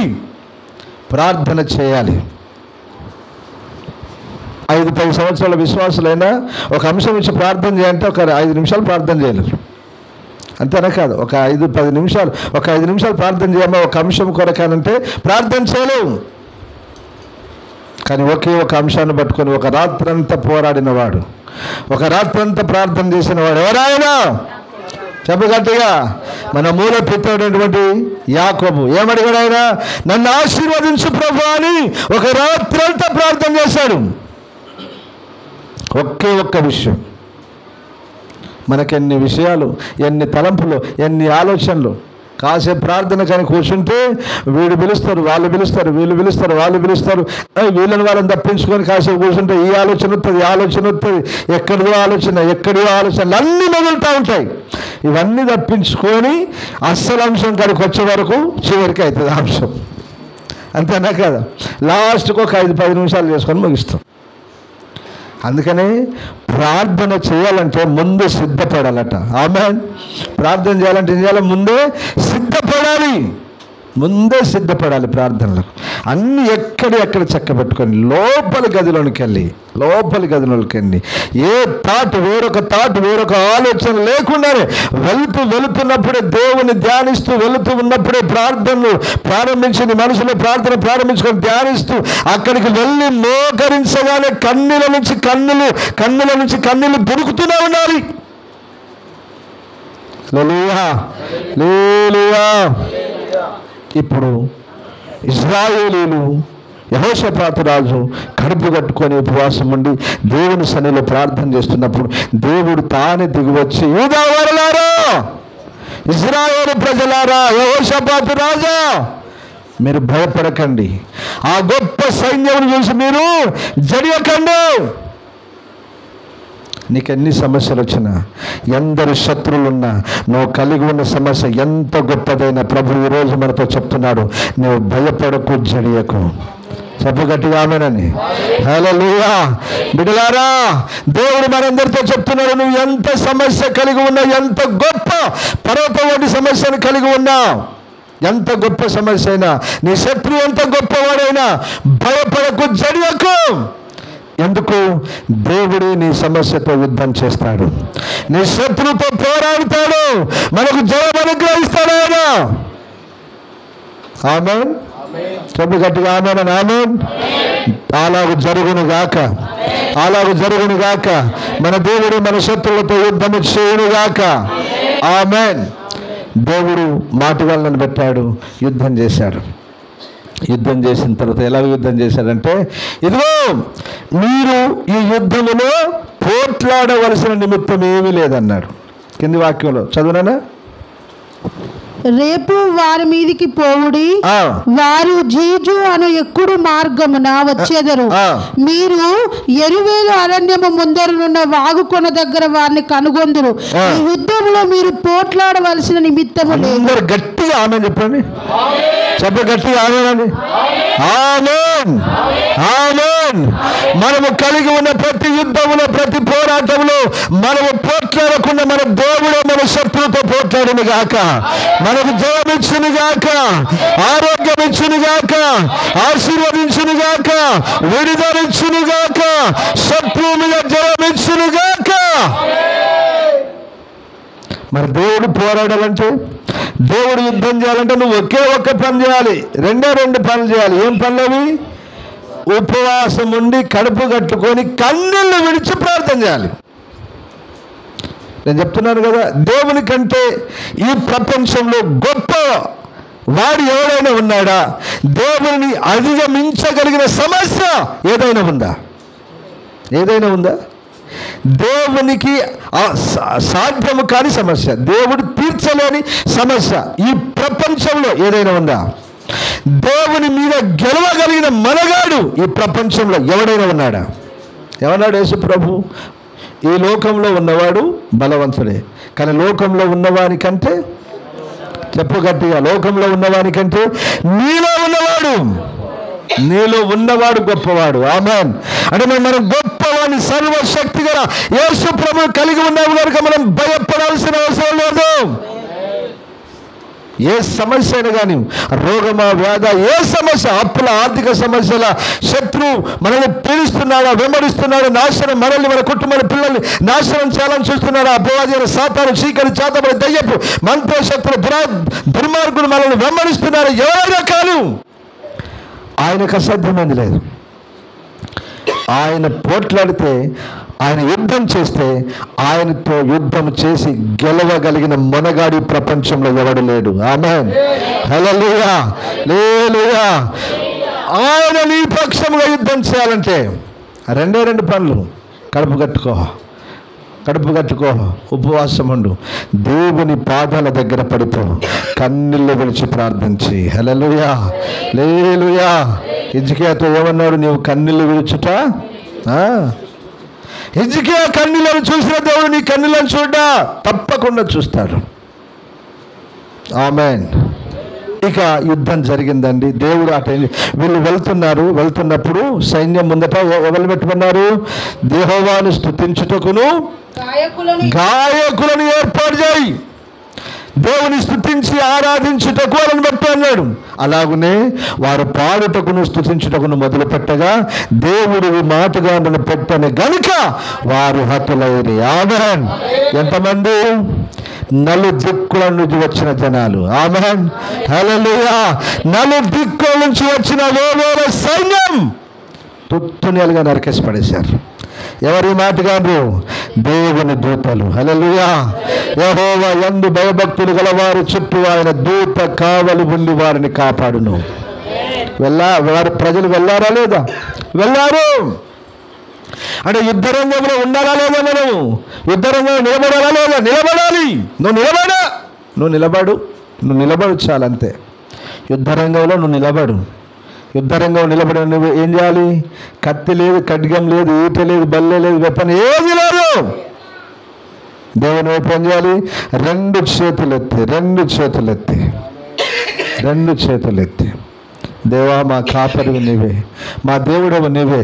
మా శత్రువు నలుదిక్కుల నుంచి వచ్చారు ప్రభువా, వారితో యుద్ధము చేయటకు మాకు శక్తి చాలదయ్యా. నీవు సర్వశక్తి గల దేవుడవు కదా ప్రభువా, నీవు మా శత్రువుతో యుద్ధం చేసి శత్రువు మీద మాకు జయం అనుగ్రహించండి అని మనము పాటలు పాడుతూ ప్రార్థన చేస్తూ ఆరాధిస్తూ దేవుని సన్నిధిలో మనం నడిచినట్లయితే దేవుడు మన పక్షంగా యుద్ధము చేయనుగాక, మన శత్రువులను తుత్తునలుగా చేయనుగాక, మనకు జయము అనుగ్రహించనుగాక. ఆమేన్. హల్లెలూయా. యుద్ధం చేశాడు దేవుడు, శత్రువులను చంపేశారు, ఒక్కడు మిగలలేదట.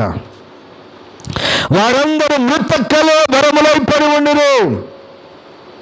ఏమయ్యారు? వారందరూ మృత కళేబరములై పడి ఉండిరి. అంటే ఉపవాసం ఉన్నందువలన ఏం జరిగింది బిడ్డలారా? శత్రువు మీద యుద్ధములో జయం, శత్రువు మీద జయం.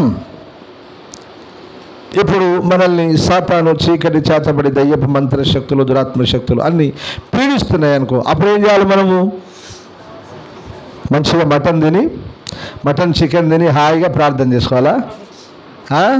మటన్ తిన్నామనుకో వానికి ఇంకా తెలుసు కదా మీకు మర్మం. మటన్ చికెన్ తిన్నారనుకో వాడు ఇంకెక్కువ చేస్తాడు, తగ్గడు వాడు ఎప్పుడు నీ బాడీలోంచి వాడు నిన్ను ఎప్పుడు విడిచిపెట్టిపోవాలంటే ఖచ్చితంగా చెప్తున్నాను, నువ్వు కడుపు కట్టుకోవాలి. నువ్వు ఉపవాసం ఉండు చాలు, నీళ్ళు తాగా అంతే. ఉపవాసం ఉండి నీళ్ళు తాగా, అయ్యా అయ్యా అయ్యా ఇదే మాట, అయ్యా అయ్యా అయ్యా ఓకే వేసేనే తలు. అప్పుడు ఖచ్చితంగా వాడు నీ శరీరంలోనూ నీ బాడీని విడిచిపెట్టి వెళ్ళిపోతాడు వాడు. ఆమేన్. హల్లెలూయా. హల్లెలూయా. అంటే శత్రువు మీద మనకేం కలుగుతుంది? జయం కలుగుతుంది. రోగముల మీద జయం కలుగుతుంది, వ్యాధుల మీద జయం కలుగుతుంది, సమస్యల మీద విజయం కలుగుతుంది. ఆయనను మన ప్రభువుని యేసుక్రీస్తు మూలముగా మనకు జయము అనుగ్రహించుచున్న దేవునికి స్తోత్రము కలుగునుగాక. చెప్పుకోవాలని గట్టిగా ఆమేన్. మన దేవుడు మనకు జయమిచ్చే దేవుడు. ఒకటి, ఉపవాసం ఉండటం వల్ల వీళ్ళకి ఏం కలిగిందండి? జయం. ఇప్పుడు యుద్ధానికి వెళ్ళినవాడు ఏం పట్టుకొని రావాలి బిడ్డ? మీ అందరికీ ఏమైనా తెలిస్తే చెప్పండి. యుద్ధానికి వెళ్ళినవాడు ఏం పట్టుకొని రావాలిరా? అమ్మా, కత్తి, అవసరమైతే ఈటె, అవసరమైతే డాలు పట్టుకోవాలి, కత్తి పట్టుకోవాలి, అవసరమైతే ఈట పట్టుకోవాలి, ఇంకేదైనా ఆయుధం పట్టుకొని రావాలి, ఇంకేదైనా ఆయుధం పట్టుకొని రావాలి. ఈ యుద్ధానికి వచ్చేటోళ్ళు ఆయుధాలతో పాటు ఇంకోటి పట్టుకొచ్చిందట. ఏం పట్టుకొచ్చిందో చదువు 27 వాక్యం నుంచి 24 నుంచి. యూదా వారు అరణ్యమందున్న కాపరుల దుర్గము దగ్గరికి వచ్చి సైన్యము తట్టు చూడగా వారు శవములై నేలపడి ఉండిరి. ఒకడును తప్పించుకోలేదు. యెహోషాపాతును అతని జనులను వారి వస్తువులను దోచుకొనుటకు దగ్గరికి రాగా ఆ శవముల యొద్ద విస్తారమైన ధనమును.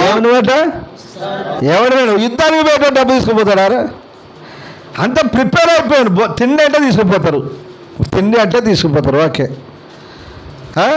విస్తారమైన ధనమును, ప్రశస్తమైన నగలు కనబడెను. వారు తమకిష్టమైనంత మట్టుకు తీసుకొని తాము కొనిపోగలిగినంత కంటే ఎక్కువగా ఒలుచుకొనిరి. కొల్ల సొమ్ము అతి విస్తారమైనందున దానిని కూర్చుటకు 3 దినములు పట్టెను. 4వ దినమున వారు బెరాక లోయలో కూడిరి. అక్కడ వారు యెహోవాకు కృతజ్ఞతాస్తుతులు చెల్లించినందున నేటి వరకు ఆ చోటికి బెరాక లోయ లోయ. బెరాక అంటే అర్థమైంది నాన్న? స్తుతి లోయ, ఆశీర్వాదపు లోయ. ఆమేన్ చెప్పండి అందరూ. హల్లెలూయా. అందరూ దేవుడు నీ శత్రువుతో యుద్ధం చేయడం మాత్రమే కాదట, దేవుడు నిన్ను ఆశీర్వదిస్తాడు. ఆమేన్ చెప్పు గట్టిగా. హల్లెలూయా. హల్లెలూయా. ఏ శత్రువు అయితే నిన్ను నాశనం చేయాలని చూశాడు, ఏ శత్రువు అయితే నిన్ను నీ కుటుంబాన్ని పాడు చేయాలని చూశాడు, ఆ శత్రువులో నుంచే దేవుడు నిన్ను ఆశీర్వదిస్తాడట. హల్లెలూయా. హల్లెలూయా. అంటే ఉపవాస ప్రార్థన ఏం చేసిందండి? ఒకటి శత్రువు మీద జయమిచ్చింది, రెండోది మనల్ని ఆశీర్వదించింది. ఆమేన్ చెప్పండి గట్టిగా. హల్లెలూయా. యుద్ధానికి వెళ్ళినప్పుడు ఏం తీసుకుపోయారు? విస్తారమైన ధనాన్ని ఏం చేసుకుపోయారు? తీసుకుపోయారు. రెండవది వాళ్ళ మీద ఏమున్నాయమ్మా? ప్రశస్తమైన వెండి బంగారు నగలు. వెండి బంగారు నగలు ఏం చేశారు వీళ్ళు? వెండి బంగారు నగలు ఏం చేశారు వీళ్ళు? వలుసుకుపోయారు. బయట కూర్చోపన్నాను, కొంచెం బయట కూర్చో, కొంచెం బయట కూర్చో, వానికి ఎట్లా ఆడతలేదు. వెండి బంగారు నగల్ని వీళ్ళు వలుసుకుపోయారు. హల్లెలూయా. అంటే పాఠం ఏంది? ఇప్పుడు యుద్ధ రంగంలో ఉన్న వాళ్ళు ఏం పెట్టుకోవద్దు? ఎట్టొచ్చితే కొడుతున్నారు పాస్ అనుకుంటారా? యుద్ధ రంగంలో వెళ్తున్నవారు, యుద్ధ రంగంలో ఉన్నవారికి ఏముండద్దు? ఆయుధం ఉండాలా, ఆభరణాలు ఉండాలా?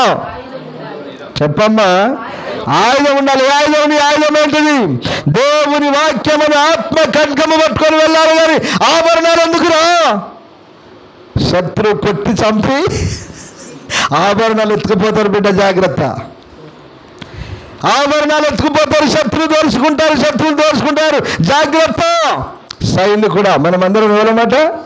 క్రీస్తు యేసు మంచి సైనికుని వలె పోరాడు. హల్లెలూయా, హల్లెలూయా. యుద్ధములోనికి వెళ్తున్న సైనికునికి ధనము కాదు కావాల్సింది, ఆభరణాలు కాదు కావాల్సింది, దేవుని వాక్యమును ఆత్మ ఖడ్గమును చేత పట్టుకొని మన శత్రువుతో మనం యుద్ధం చేయదుము గాక. ఆమేన్. హల్లెలూయా. ఆ కాలంలో వెండి బంగారం చెల్లింది కనుక వారు దోసుకున్నారు. ఈ కాలంలో చెల్లుద్దా? ఈ కాలంలో చెల్లుద్దా? మనకి చెల్లదు. దేవుని వాక్య ప్రకారం చెల్లదు కనుక బిడ్డలారా, యుద్ధ రంగంలో ఉన్న మనకు అవేమీ అవసరం లేదు. దేవుడు మిమ్మల్ని ఒక సమర్పణలోనికి నడిపించును గాక. ఆమేన్. హల్లెలూయా, హల్లెలూయా. ఒకటి, ఉపవాసం ఉండి ప్రార్థించడం వలన శత్రువు మీద జయం అనుగ్రహింపబడింది. రెండవది, దేవుడు ఆ ప్రజలను ఆశీర్వదించారు. ఆమేన్. హల్లెలూయా. అంటే ఫస్ట్ పాయింట్లో మొదటగా నేర్చుకున్నాము, ఉపవాసం ఉండి ప్రార్థించడం వలన ప్రాకారాలు కట్టబడ్డాయి, అనగా ప్రజలకు రక్షణ అనుగ్రహింపబడింది. రెండవ పాయింట్లో శత్రువు మీద ఈ జయం దొరికింది. అలాగనే మూడవదిగా ఆశీర్వాదం దొరికింది. ఆమేన్. హల్లెలూయా. రైట్, ఇప్పుడు మూడవ పాయింట్లోనికి వెళ్ళిపోదాం. అందులో ఒక 2 మాటలు నేర్చుకొని ముగించుకుందాం. చదవండి. ఎస్తేరు గ్రంథం 4వ అధ్యాయం 3వ వాక్యం. రాజు యొక్క ఆజ్ఞయు శాసనమును ఏ సంస్థానమునకు వచ్చెనో అక్కడనున్న యూదులు ఉపవాసముండి మహా దుఃఖములోను. చూసారా ఏం చేస్తున్నారు యూదులు? అమ్మా, ఏం చేస్తున్నారండి యూదులు? ఈరోజు మీకేంటి పాఠం? ఈరోజు మీకేంటి వాక్యం? ఉపవాస ప్రార్థన. ఏంటంటే మీకు ఈరోజు ఉపవాస ప్రార్థన. ఎక్కడికి వెళ్ళు ఈ రోజును ఉపవాసమే. యూదులు ఏం చేశారంటే, ఎక్కడి నుంచి అయితే ఏ శాసనము ఆజ్ఞ బయలుదేరిందో, ఎక్కడెక్కడికైతే వెళ్ళిందో ఆయా గ్రామాలు, ఆయా ప్రాంతాలు, ఆయా పట్టణాల్లో ఉన్నటువంటి యూదులు, ఆ దేవుని ప్రజలు ఏం చేస్తున్నారంటే ఉపవాస దినాన్ని చాటించారు. ఏం చేశారు నాన్న? ఉపవాస దినాన్ని చాటించారు. ప్రజలందరూ ఉపవాసం ఉండి దేవుని సన్నిధిలో ప్రార్థన చేయడం ప్రారంభించారు. చదువు. మహా దుఃఖములోను ఏడ్పులోను రోదనలోను మునిగిన వారైది. ఆమేన్. ఏంటి శాసనము? 3వ అధ్యాయం 8వ వాక్యం నుంచి. అంతటా హామాను అనేటువంటి ఒక శత్రువు, ఇశ్రాయేలీయులకు దేవుని ప్రజలకు ప్రధాన శత్రువు అయినటువంటి హామాను అహేషరోజుతో చెప్తున్నాడు, మీ రాజ్య సంస్థానములన్నిటిలోనూ జనులలో ఒక జాతి వారు చెదరి ఉన్నారు. వారి విధులు సకల జనుల విధులకు వేరుగా ఉన్నవి. వారు రాజు యొక్క ఆజ్ఞలను గైకొను వారు కారు. కాబట్టి వారిని ఉండనిచ్చుట రాజునకు ప్రయోజనకరము కాదు. ఆమేన్. హల్లెలూయా. చూసారా? ఎవరు? హామాను గారు అంటున్నాడు. ఎవరితో?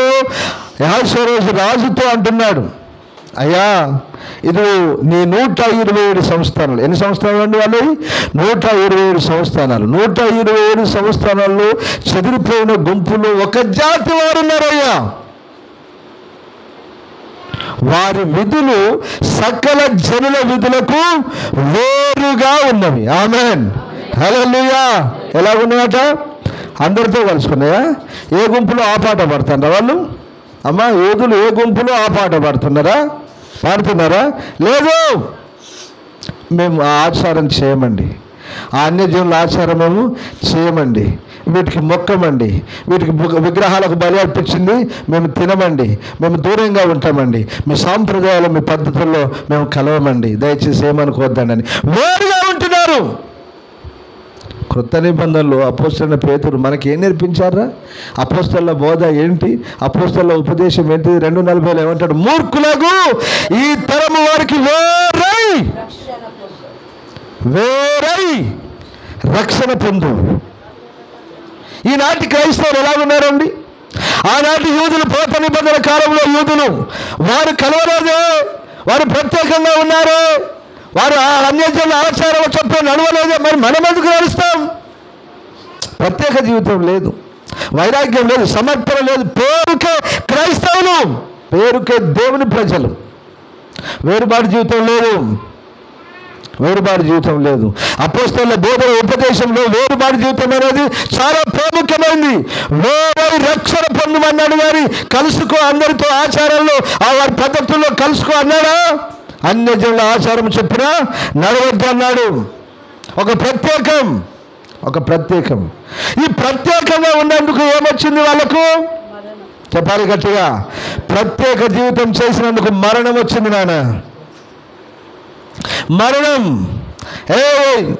మార్దకై ఆ హామానుకు వంగు నమస్కారం చేయంటే, అయ్యా నేను యోధుడను కనుక వంగలేనయ్యా, నమస్కారము చేయలేనయ్యా. మార్దకైకున్న వైరాగ్యం ఎక్కడిది? క్రైస్తవుల్లో ఎక్కడిది? నాయకుల్లో, అధికారుల్లో ఎక్కడిది? ఎవరికి పడితే వారికి మొక్కుతాం, ఏది పడితే అది చేస్తాం, పైగా క్రైస్తవులం అని చెప్పుకుంటాం. ఎంత తప్పు, ఎంత పొరపాటు. హల్లెలూయా. నిజమైన క్రైస్తవుడు ఈ ప్రపంచంలో దేనికి మొక్కడు, మొక్కింది ఏది తినడు, ఎవరిని ఆశ్రయించాడు? అతని ఆశ్రయం దేవుడు తప్ప వేరొకటి ఏది కాదు. చచ్చిపోతానైనా చనిపోతాను కానీ నేను ఎవరికి మొక్కను, దేనికి రాజుపోను, ఏ ఆచారంలో పాల్పడను. నువ్వు నా ఇంటికి రాకపోయినా పర్లేదు. ఇది సమర్పణ, ఇది ప్రత్యేక జీవితం, ఇది వైరాగ్యం. ఈ వైరాగ్యంలో క్రైస్తవులు కొనసాగాలి కానీ ఏ గుంపులో ఆ పాట పాడి, అమ్మా ఏ గుంపులో ఆ పాట పాడి అన్ని జనుల ఆచారాలు. అక్క నీకు వేరు వండుతారా? అక్క నీకు వేరు వండుతారా? నీకు ప్రత్యేకంగా ఒక ½ కేజీ చికెన్ చెప్తారా? మేము మాత్రం బోనాలు చేసుకుంటాను. ఏం చేసుకుంటుంది? బోనాలు చేసుకుంటుంది. ఇంకేం చేస్తుంది? దసరా పండుగ చేస్తుంది. ఇంకేం చేస్తుంది? దీపావళి చేస్తుంది. ఇంకేం చేస్తుంది? సంక్రాంతి చేస్తుంది. ఆ పండుగకి ఏం చేస్తుంది? మనకు లేవు కదా ఆ పండుగలు, క్రైస్తవులకు మనకు లేవు కదా. కాబట్టి అక్క, చెల్లె రా, పిల్లలను తీసుకొని రా, మరిదిని తీసుకొని రా, మీకు ప్రత్యేకంగా వండి పెడతారా? మా అక్క పిలుస్తుంది. వద్దమ్మా మనం పండుగలో ఏం కలిపా అయ్యా, ఎగేసుకొని పోయింది. ఎగేసుకొని పిల్లల్ని, భర్తను తీసుకొని పోయింది. ఆ గుంపుకు పోయినాక ఆ పాటే, ఆ గుంపులో పోయినాక ఏమైంది? ఆ పాటే. నీకు తెలియదా? 4:17 ఎఫెసీలో అన్యజనుల ఆచారం చొప్పున నడవకూడదని తెలియదా? అన్యజనుల ఆచారంలో పాలు పొందకూడదని తెలియదా? నీకు నువ్వు ఒక ప్రత్యేకమైన దాని తెలియదా? నీ ప్రభువైన యేసు క్రీస్తు రక్తం చేత కడగబడిన నీతిమంతులు, పరిశుద్ధులు అని తెలియదా? ఇక పాపముతో జోడి నీకు ఉండకూడదనే సంగతి తెలియదా? పాపులతో నీకు సాంగత్యం ఉండకూడదనే సంగతి నీకు తెలియదా? ఉన్నారు కదా. ఈ ప్రత్యేక జీవితము, ఈ వైరాగ్యం, ఈ సమర్పణ ప్రతి క్రైస్తవులు కలిగి ఉన్నారు కదా. అలాగ లేకపోతే బిడ్డలారా, దయచేసి నేను ప్రేమతోనే చెప్తున్నాను, కోపంతో కాదు, పగతో కాదు. నువ్వు ఒక ప్రత్యేకం. ఈ లోకంలో ఉన్నవారు వేరు, నీవు వేరు. ఆమేన్, హల్లెలూయా. ఈ లోకాన్నంతా ఒక త్రాసులో తూసి నిన్ను ఒక త్రాసులో తూస్తే నీతో ఈ ప్రపంచమే తూగదట. ఆమేన్, హల్లెలూయా. అంత గొప్ప దేవుని కలిగి ఉన్నాం, అంత గొప్ప రక్షణ కలిగి ఉన్నాం మనము. నువ్వు మామూలు దానవు కాదు, మామూలు వాడవు కాదు. కాబట్టి మనం ఎన్నడూ ప్రజల ఆచారాల్లో, వారి పద్ధతుల్లో, వారి సాంప్రదాయాల్లో పాలు పొందకుండా గౌరవించు, ఘనపరచు. అన్న, అక్క, వందనాలు, నమస్తే చెప్పు, బాగుండు, సమాధానంగా ఉండు, కానీ అందులో పాలు పొందొద్దు. ఆ సాయిలో నువ్వు పాట పెట్టు, కుమ్మరి పురుగును గుణం చూడరా బురదలో ఉంటుంది అంటాడు. లోకంలో ఉండు, లోకంలో బతుకోరు, లోకం నీలోనికి రావద్దు, లోకం అంటద్దు. వాళ్ళు ప్రత్యేకంగా ఉన్నందుకు వారి మీదకి ఏమొచ్చిందంటే మరణం వచ్చింది. ఏమొచ్చింది నాన్న? మరణ శాసనం. హామాన్ గారు ఏం చేస్తున్నాడు? అయ్యా, వారిని ఉండనిచ్చుట నీకు మేలు కాదు. ఏం కావాలన్నా? ఇదిగో వెండి కావాలి, బంగారం పోరా, ఖజానాలో ఉన్నది, అది నీ వశంలో చూసుకో, ఎంత కావాలో అంత తీసుకొని పంపించాను. అంచగా నన్ను పిలిచారు, కాగితాలు రాశారు. ఈ రాసినప్పుడు ఎవరున్నారు అక్కడ? ఎవరున్నారు? అందరూ ఉన్నారు అక్కడ, అందరూ ఉన్నారు, అందరూ చూస్తున్నారు. ఈ సమాచారము, ఈ లెటరు ఎవరి దగ్గరకు వచ్చింది? షూషాను కోటలో ఉన్నట్టు మొర్దెకై దగ్గరికి వచ్చింది. ఇజ్రాయేలు ప్రజల యుద్ధకు వచ్చింది. ఈ శాసనం చదివినిపించబడింది. ఇప్పుడు మొర్దెకై అక్కడి నుంచి వెళ్ళిపోయి ఏం చేస్తున్నాడు? గోనె పట్ట కట్టుకొని బూడిదలో కూర్చుండి ఉపవాసం ఉండి కన్నీళ్లు విడిచి ప్రార్థన చేయడం ప్రారంభించాడు. ఆమేన్, హల్లెలూయా. దేవా, నా ప్రజల మీదకి వచ్చినటువంటి ఈ కీడును చూడవా, నా ప్రజల మీదకి వచ్చినటువంటి ఈ మరణాన్ని చూడవా, ఈ మరణ శాసనమును కొట్టివేయవా, ఈ మరణ శాసనమును రద్దు చేయవా ప్రభు అని తన ప్రజల కొరకు కన్నీళ్లు విడిచి ఏడుస్తూ ఉన్నాడు. ఈ సంగతి కోటలో ఉన్నటువంటి రాణిగారికి తెలిసింది. ఎవరు తెలిసింది నాన్న? కోటలో ఉన్నటువంటి రాణిగారికి తెలిసింది. రాణిగారికి తెలిస్తే సమాచారం అంతా తెలుసుకొని ఏదైనా ఏం జరిగింది నాన్నగారు అని అడగాల వద్దా? ఇప్పుడు ఏం చేస్తుంది? నాన్నగారు ఆ ఉపవాసం మానండి అని ఏం చేసింది? బట్టలు పంపింది అమ్మగారు. కాదు, అంతేనా? బట్టలు పంపింది. బట్టలు పంపితే ఆయన ఏమన్నాడు? ఏ పిచ్చిదానా, ప్రజలందరికీ యోధులను ఊచకోత కోసి చంపేయమని ఆర్డర్ వచ్చింది. నువ్వు నన్ను ఉపవాస ప్రార్థన మానేసి బట్టలు కట్టుకొని తిరగమంటావేంటి? రాజకోటలో, రాజనగర్లో ఉన్నంత మాత్రం తప్పించుకుంటాను అనుకుంటున్నావా బిడ్డ? ప్రజలకు రక్షణ, విడుదల వేరొక చోటు నుంచి వస్తుంది కానీ నీవు ఇంటివారు తప్పించుకోరు అన్నాడు. ఆమేన్, హల్లెలూయా. మనం క్షేమంగా ఉన్నామని, మనం సమాధానంగా ఉన్నామని ఉపవాస ప్రార్థన చేయకుండా ఉంటామా అండి? ఉండొద్దండి, ఉండొద్దు. అనగానే భయపడిపోయి నాన్నగారు, నేను నా చెలికత్తలు ఉపవాసం ఉంటాం, మా కొరకు మీరు ప్రార్థన చేయండి అని ఇప్పుడు ఆమె 3 దినాలు ఉపవాస ప్రార్థన చాటించింది. ఆమేన్, హల్లెలూయా, హల్లెలూయా. ఇలాగ వీరు ఉన్నారు, వారు ఉన్నారు, అందరు యూదులందరూ ఉపవాసం ఉండి కడుపు కట్టుకొని ఆకాశమందున దేవునికి, సర్వ సృష్టికర్త అయిన దేవునికి ఉపవాసం ఉండి ప్రార్థన చేయడము ప్రారంభించారు. దేవుడు వీరి ప్రార్థన చూశాడు. ఆమేన్, హల్లెలూయా. దేవుడు వీరి ప్రార్థన చూశాడు. 4వ అధ్యాయం 16వ వాక్యం. నీవు పోయి షూషాను నందు కనబడిన యూదులనందరినీ సమాజ మందిరమునకు సమకూర్చి నా నిమిత్తము ఉపవాసముండి 3 దినములు అన్నపానములు చేయకుండుడి. నేనును నా పనికత్తెలను కూడా ఉపవాసముందుము. ప్రవేశించుట న్యాయ వ్యతిరేక్తముగా నున్నను. నేను రాజునొద్దకు ప్రవేశించుదును. నేను నశించను. ఏమంటుంది? నేను నశించిన తండ్రి, నేను చనిపోతాను, కానీ నా ప్రజలను మరణ శాసనము కొట్టివేయబడాలి, నా ప్రజలను నేను కాపాడుకోవాలి. ఆమేన్, హల్లెలూయా, హల్లెలూయా. రైట్, అందరు మీరు నన్ను చూడండి కొద్దిసేపు. ఈ మరణ శాసనము ఇప్పుడున్న లోకంలో అమలులో ఉందా లేదా? మరణం అంటే అర్థమైంది నాన్న? 2వ మరణం. భౌతిక మరణం నీకు వస్తుంది, నాకు వస్తుంది, అందరికి వస్తుంది. మరణం అంటే 2వ మరణం, అనగా నిత్య నరకం. మరణం అని బైబిల్లో రాయబడిందంటే అది నిత్య నరకం. నమ్మి బాప్తిసం పొందిన వాడు రక్షింపబడిన, నమ్మని వానికి ఏంటా శిక్ష? నిత్య నరకం. మన బంధువులకు, మన రక్త సంబంధులు, మన గ్రామ, ప్రాంత, రాష్ట్ర, దేశ ప్రజలందరికీ, యావత్ ప్రపంచంలో ఉన్న ప్రజలందరి మీద మరణ శాసనం ఉన్నదా లేదా? మరణ బలము గలవాడు అపవాది అయిన సాతాను వాడు ఏలుతున్నాడా లేదా? వెళ్తున్నాడా లేదా? చంపేది ఎవరండి మనల్ని? మనల్ని చంపేది ఎవరు? దేవుడా సైతాన్ గాడా? మరణం ఎవరి వశంలో ఉంది? దేవుడి వశంలో ఉన్నది. కానీ మనల్ని చంపేది ఎవరంటే అపవాదైన సాతాను గారు. హెబ్రీ పత్రిక 2వ అధ్యాయం 13-14. హెబ్రీ పత్రిక 2వ అధ్యాయం 13-14 వాక్యాలు అనుకుంటా.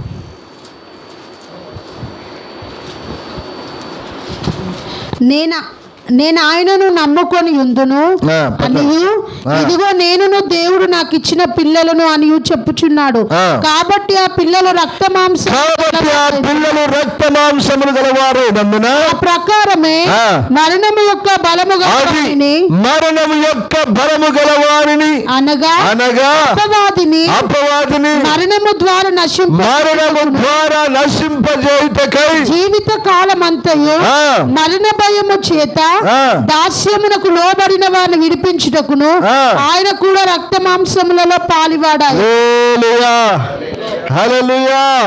ఇప్పుడు యేసు ప్రభు ఎందుకు శరీరధారి వచ్చాడు అనంటే, మనము రక్త మాంసములు గలవారమైనందున మరణం యొక్క బలము గలవారిని అనగా అపవాదిని మరణము ద్వారానే నాశనము చేయుటకు.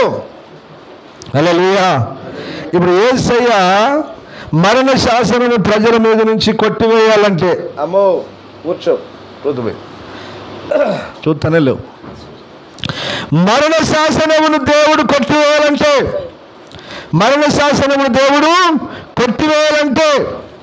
ఇప్పుడు మనం ఏం చేయాలి? మరి ప్రజలను మరణంలోంచి తప్పించాలంటే మనం ఏం చేయాలి?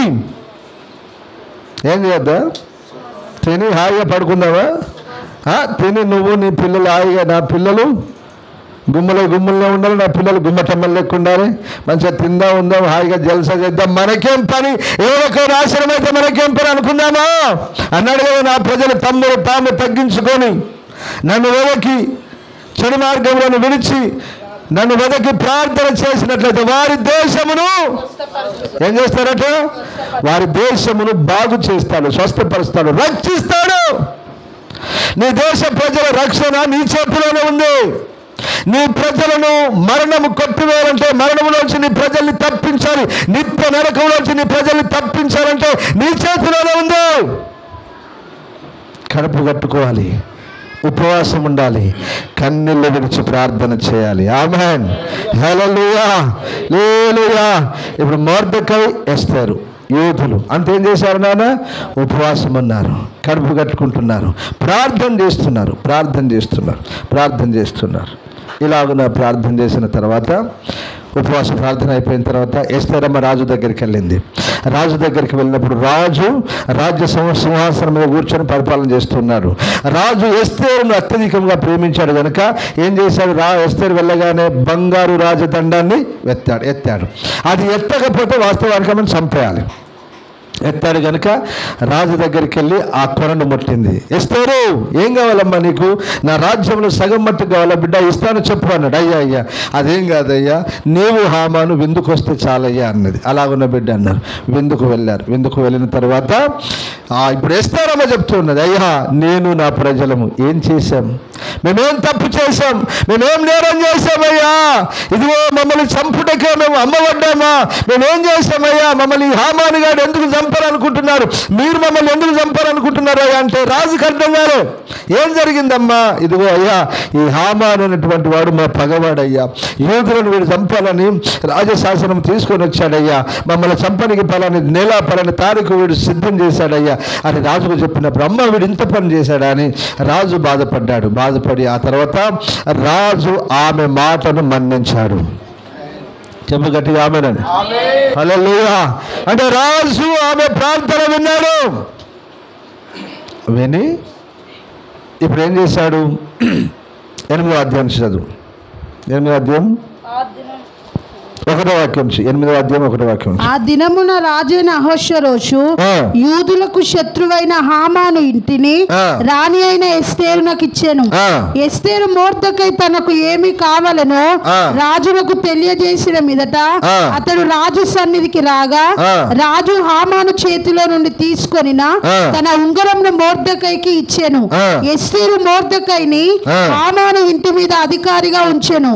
మరియు ఎస్తేరు రాజు ఎదుట మనవి చేసుకొని అతని పాదముల మీద పడి ఆగాగీయుడైన హామాను చేసిన కీడును అతడు యూదులకు విరోధముగా తలంచిన యోచనను వ్యర్థపరచుడని కన్నీళ్లతో అతన్ని వేడుకొనగా రాజు బంగారు దండమును ఎస్తేరు తట్టు చాపెను. ఎస్తేరు లేచి రాజు ఎదుట నిలిచి రాజువైన తమకు సమ్మతి అయిన ఎడలను తమ దృష్టికి నేను దయ పొందిన దాననై రాజువైన తమ ఎదుట ఈ సంగతి యుక్తముగా తోచిన ఎడలను తమ దృష్టికి నేను ఇంపైన దాననైన ఎడలను రాజువైన తమ సకల సంస్థానంలో నుండి యూదులను నాశనము చేయవలెనని హమ్మేదాత కుమారుడైన ఆగాగీయుడు హామాను వ్రాయించిన తాకీదుల చొప్పున జరగకుండునట్లు వాటిని రద్దు చేయుటకు ఏమడుగుతుందమ్మా? అయ్యా, నేను నీకు ప్రియమైన దానినైతే ఇంపైన దానినైతే నీవు నన్ను ప్రేమిస్తే, నన్ను ఇష్టపడితే ఏం చేయాలంటే ఈ హామాను ఉన్నాడే, ఏదైతే యూదులైన ప్రజల్ని ఒకే దినమున ఒకే మాసమున హతము చేయాలని చెప్పాడు, ఆ శాసనాన్ని రద్దుపరచండి. ఆమేన్, హల్లెలూయా. ఇప్పుడు మరణ శాసనం ఏమైంది? కిందికి చదువుకుంటూ పోతే, అమ్మ అలా చేయడం కుదరదు కానీ ఇదిగో ఉంగరాన్ని ఇస్తున్నాను, మళ్ళీ ఒక శాసనం రాసుకొని మళ్ళీ పంపించండి బిడ్డ అని చెప్తే మళ్ళీ అంచెవాళ్ళని పిలిచి మళ్ళీ ఒక శాసనం రాసి పంపించారు. అదే నెలలో ఆధార్ మాసం అని అదే నెలలో ఏం చేశారంటే ఇప్పుడు యూదుల శత్రువులను చంపమని శాసనము పంపారు. ఇప్పుడు ఏం జరిగిందంటే అంతకు మునుపున్న ఆ శాసనం కొట్టివేయబడింది. ఇప్పుడు శత్రువులను చంపమని శాసనము యూదులకు వారికి అనుకూలంగా రాయబడింది. ఇప్పుడు మరణ శాసనం కొట్టివేయబడింది. యోధులందరూ లేచి తమ శత్రువులను సమూల నాశనం చేసి నాటి నుంచి వారు నెమ్మదిని సమాధానాన్ని అనుభవించారట. హల్లెలూయా. 16వ వాక్యం చదువునాను. మరియు యూదులకు క్షేమమును ఆనందము సంతుష్టియు ఘనతయు కలిగెను. రాజు చేసిన తీర్మానమును అతని చట్టమును వచ్చిన ప్రతి సంస్థానమునందు ప్రతి పట్టణమందును యూదులకు ఆనందమును సంతోషమును కలిగెను. అది శుభదినమని విందు చేసుకొనిది. మరియు దేశజనులలో యూదుల ఎడుల భయము కలిగెను గనుక అనేకులు యూదుల మతము అవలంబించారు. ఇప్పుడు హామాను గారిని ఏం చేశారు? ఏ మొర్దెకైతేనే ఉరిదీయాలనుకుంటే అదే ఉరికి హామాను అతని పిల్లలందరూ కూడా చంపేశారు. పాపం అతని కుటుంబీకులందరూ కూడా చంపేశారు. ఇప్పుడు ఏం జరిగిందంటే యూదులు ఏం చేశారంటే తమ శత్రువుల మీద పగ తీసుకున్నారు. ఇక్కడ పాఠం ఏంటంటే వీరు ఉపవాసం ఉండి ప్రార్థించడం వలన మరణ శాసనం కొట్టివేయబడింది. ఆమేన్, హల్లెలూయా, హల్లెలూయా. ఇప్పుడు నువ్వు ఉపవాసం ఉండి ప్రార్థన చేస్తే నీ ప్రజల మీద ఉన్న మరణ శాసనం కొట్టివేయబడుద్ది. ప్రజలు రక్షణ పొందుకుంటారు, వారు నిత్య జీవాన్ని పొందుకుంటారు. అంటే ప్రజలకు రక్షణ కలగాలన్నా, ఆశీర్వాదం కలగాలన్నా, నిత్య జీవం కలగాలన్నా, పరలోకం వెళ్ళాలన్నా ఏం చేయాలి? మనం అందరము ఉపవాసం ఉండి ప్రార్థన చేయాలి. ఉపవాసం ఉండి ప్రార్థన చేయాలి. పాఠం ఏంటంటే బిడ్డలారా, ఉపవాస ప్రార్థనలో 3 విషయాలు చెప్పాను. 3 కాదు 4-5 విషయాలు చెప్పాను. అర్థమవుతుందా? ఉపవాసంలో ఏం జరిగింది? మొదటగా ప్రజలకు రక్షణ కలిగింది, 2వది శత్రువు మీద జయం కలిగింది, 3వది ఆశీర్వాదం కలిగింది, 4వది మరణం కొట్టివేయబడింది. ఏం కలిగిందండి? 4వది మరణం కొట్టివేయబడింది. మరణం కొట్టివేయబడింది. అక్కడ రాయబడింది ప్రజలకు సంతోషము ఆనందము కలిగింది. ఆమేన్. ప్రజలందరూ సంతోషంగా ఉండాలి, సమాధానంగా ఉండాలంటే మనం ఖచ్చితంగా కడుపు కట్టుకొని ఉపవాసం ఉండి కన్నీళ్లు విడిచి ప్రార్థన చేయాలి. ఆమేన్, హల్లెలూయా, హల్లెలూయా. 5వదిగా ఒక మాట చదివించి ముగిస్తాను. లూకాసు వార్త 2వ అధ్యాయం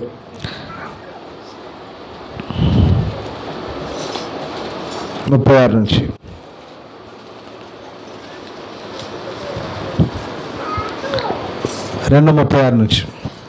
మరియు ఆషేరు గోత్రికురాలు మరియు ఆషేరు గోత్రికురాలును పనీయేలు కుమార్తెనైన అన్న అని ఒక ప్రవక్తి ఉండెను. ఆమె కన్యత్వము మొదలు 7 ఏళ్లు పైని పెనిమిటితో సంసారము చేసి బహుకాలము గడిచినదై 84 సంవత్సరములు విధవరాలై ఉండి దేవాలయము విడువక ఉపవాస ప్రార్థనలతో రేయింబగలు సేవ చేయుచుండెను. ఆమె కూడా ఆ గడియలోనే లోపలికి వచ్చి దేవుని కొనియాడి అది ప్రభువైన యేసు క్రీస్తును చూచి, ఎవరు చూసి?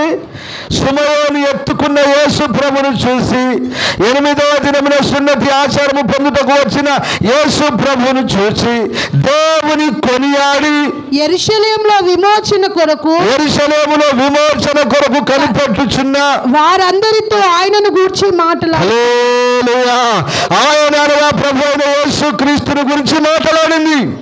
ఈ సందర్భం ఎప్పుడంటే బిడ్డలారా, ప్రభు అయిన యేసు క్రీస్తు పుట్టిన తరువాత 8వ దినము సున్నతి ఆచారం చేయుటకు దేవుని మందిరంలోనికి యోసేపు మరియ తీసుకొని వచ్చారు. అప్పుడు సుమయోను ఆయనను చేతులకు తీసుకొని, నాదా సత్య స్వరూపి పరిశుద్ధుడా, ఇదిగో నీ దాసుడైన నేను, ఇదిగో మా విమోచన, మా రక్షణను నా కన్నులారా చూస్తున్నానని ఒక పాట పాడాడు. ఆ పాట పాడిన తర్వాత అక్కడే ఉన్నటువంటి ఆషేరు గోత్రికురాలు పనీయేలు కుమార్తె అయినటువంటి అన్న ఎప్పటి నుంచి పెళ్ళైన కన్యత్వం మొదలుకొని వివాహమైన తర్వాత కొన్నేళ్ల తర్వాత భర్త చనిపోయిన తర్వాత దేవుని మందిరంలో ఎన్నేళ్ళు అంటే ఇంచుమించు 70 ఏళ్ళు ఉన్నది ఆమె.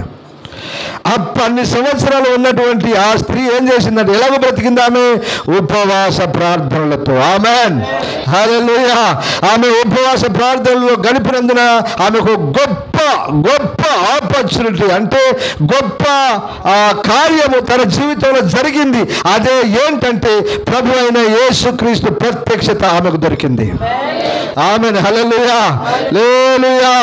ఈ దినాల్లో ప్రభు అయిన యేసుక్రీస్తు నిన్ను దర్శించాలంటే, యేసు ప్రభు దర్శనము నీ కన్నులారా నువ్వు చూడాలంటే నువ్వు తప్పకుండా ఉపవాసం ఉండి ప్రార్థన చేస్తే ప్రభు దర్శనాన్ని చూడగలుగుతావు, ప్రభు రాకడలో ఎత్తబడతావు. ఆమేన్, హల్లెలూయా, హల్లెలూయా. చూసారా ఉపవాస ప్రార్థనలో ఎన్ని దీవెనలు ఉన్నాయో, ఎన్ని ఆశీర్వాదాలు ఉన్నాయో చూసారా? ప్రజలకు రక్షణ కలిగింది, శత్రువు మీద జయం కలిగింది, ఆశీర్వాదం కలిగింది, విడుదల కలిగింది, మరణం కొట్టివేయబడింది, యేసయ్య దర్శనం దొరికింది. ఆమేన్, హల్లెలూయా. నీకు నాకు యేసయ్య దర్శనం కావాలంటే ప్రభు అయిన యేసుక్రీస్తు త్వరగా రాబోతున్నాడు. ఆయన రాకడలో మనం ఎత్తబడాలంటే బిడ్డలారా, మనమందరం ఉపవాస ప్రార్థనలతో ప్రభువును సేవించినట్లయితే నిశ్చయంగా ప్రభు దర్శనం దొరుకుద్ది, ప్రభు రాకడలో ఎత్తబడతాం. ఆ దిశగా మనమందరం విశ్వాసములో ముందుకు నడుచుదుము గాక, ఉపవాస ప్రార్థనలు నిత్యము జరిగించుదుము గాక. దేవుడు ఈ మాటలు మనందరి వెనుకడిలో ఆశీర్వదించును గాక. ఆమేన్. మోకరించండి, ప్రార్థన చేసుకుందాం.